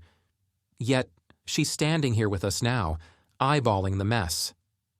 The cottage and the tree have turned into phantom images. The six of us, including Eliza and the older Gary Pendleton, stand among the translucent branches while the walls and ceiling start to fade away. I do a double take. Eliza's not fading away, she's right here with us, solid and real. Emma and I pick ourselves up. Nate slides in next to me, just visible beyond the massive trunk and thick branches. Mia stays by the window with Gary looking in from outside. But as the walls and ceiling continue to fade, they allow the brightening sky to show through, and reality takes over. Suddenly Gary is no longer peering in the window, but instead looking over a crumbled stone wall. The floor warps and darkens with grime, weeds and tangled bushes sprout. And all the while the fallen giant of a tree simply vanishes, along with walls and furniture and everything else. Yet Aunt Eliza remains solid. There's no wind, and her hair and gown hang still. It's like she's finally broken free of her warped time loop. Full daylight resumes, and the sun feels good on my shoulders. The woman, who looks more unlike a ghost than ever before, takes a few steps forward, moving closer to the open trap door. She peers down the steps into the darkness. "He's not there," Mia says loudly to her. "He escaped. You might as well give up, lady." "I don't think she will," Nate murmurs. "Gary's right, she'll never stop, as soon as she sees he's not down there." But Emma shakes her head. She already knows. I think she's changing. "What do you mean, that she's turned over a new leaf and has a heart of gold now?" "No. More like she's only just realized she's dead and that keeping Gary trapped in the basement doesn't matter anymore." Mia edges past Eliza and joins us. She overhears Emma's last few words and frowns at her. Explain. I already get it. This was part of my half-baked idea earlier. I might not have fully ironed out the logic, but something about making the woman realize she was a ghost, making her watch as the tree comes down. Emma voices my thoughts. Eliza has never understood what's been happening here. This is just a memory, maybe the very last strong memory she had, to rush out into the storm after Gary and drag him back. She went to bed that night fuming about him, trying to figure out how to stop him running off like that again, worried in case the neighbors found out she was keeping him in the basement. And it was on her mind as she fell asleep and when that tree killed her. So that powerful memory stuck around and all the negative energy turned into her. Emma points at the woman who is now edging toward her bedroom. I guess all that negative energy has to go somewhere, Nate says with wide eyes. Right, ghosts are usually people who died horribly or have unfinished business. In her case, it was fretting over the boy running off and telling the neighbors. That's why she kept on coming back to check he's still locked up. Yep, I agree. It's like she's been stuck inside a short film that's been playing over and over all these years. But now we've forced her to watch the film, and she's realized she's just an actor. Nate frowns. Yeah, except the film was real and she's not, or maybe... Oh, never mind, Emma interrupts. Look, she's waking up. A ghost waking up is a bit of an oddity, but it does seem that way. Aunt Eliza checks out the ruins of the cottage and then turns to see us standing there watching her. Her eyes, which thankfully stopped blazing yellow a little while back, are wide with shock. Her mouth hangs open, her jaw trembling like she's trying to say something. But no words come out. When she directs her gaze at Gary, her hand flies to her mouth and she emits a strangled cry. By this time, she's starting to fade. I can see right through her. For the first time, Aunt Eliza is acting like a real ghost. I'm not sure if that's a good thing or not. I almost hoped we'd pulled her out of a time loop and into the present, turning her back into a real-life physical person, but that's even more implausible than a ghost. In the last few seconds before she fades away, her hand drops to her side, and she straightens up. I get the sense she's just now accepted reality, or at least understood it. She's a ghost who's seen the truth, that she's long dead and has no reason to stay, and no reason to keep a boy locked in the basement. I hope so anyway. She fades into oblivion with no fanfare, leaving the four of us and a dumbstruck old hermit standing there in the ruins. Seconds later, birds start chirping in the trees. I did it, Nate says. He's bursting with pride, though I don't know why. You did what exactly? Mia says. Nate grins at us all before speaking. I stuck around. Mia throws up her hands and rolls her eyes. Oh, wow! I happen to think it's pretty cool that he managed to control his impulse to flee. Good job, buddy. Now we have 4 brave members of the Darkseekers. There doesn't seem to be anything left here to do, so we head out. Gary trails us, and we all walk without saying a word, listening to the sounds of our feet shuffling through leaves and cracking twigs. So what will you do now, Gary? Emma says over her shoulder. He's walking with his head bowed. After a moment, he shrugs.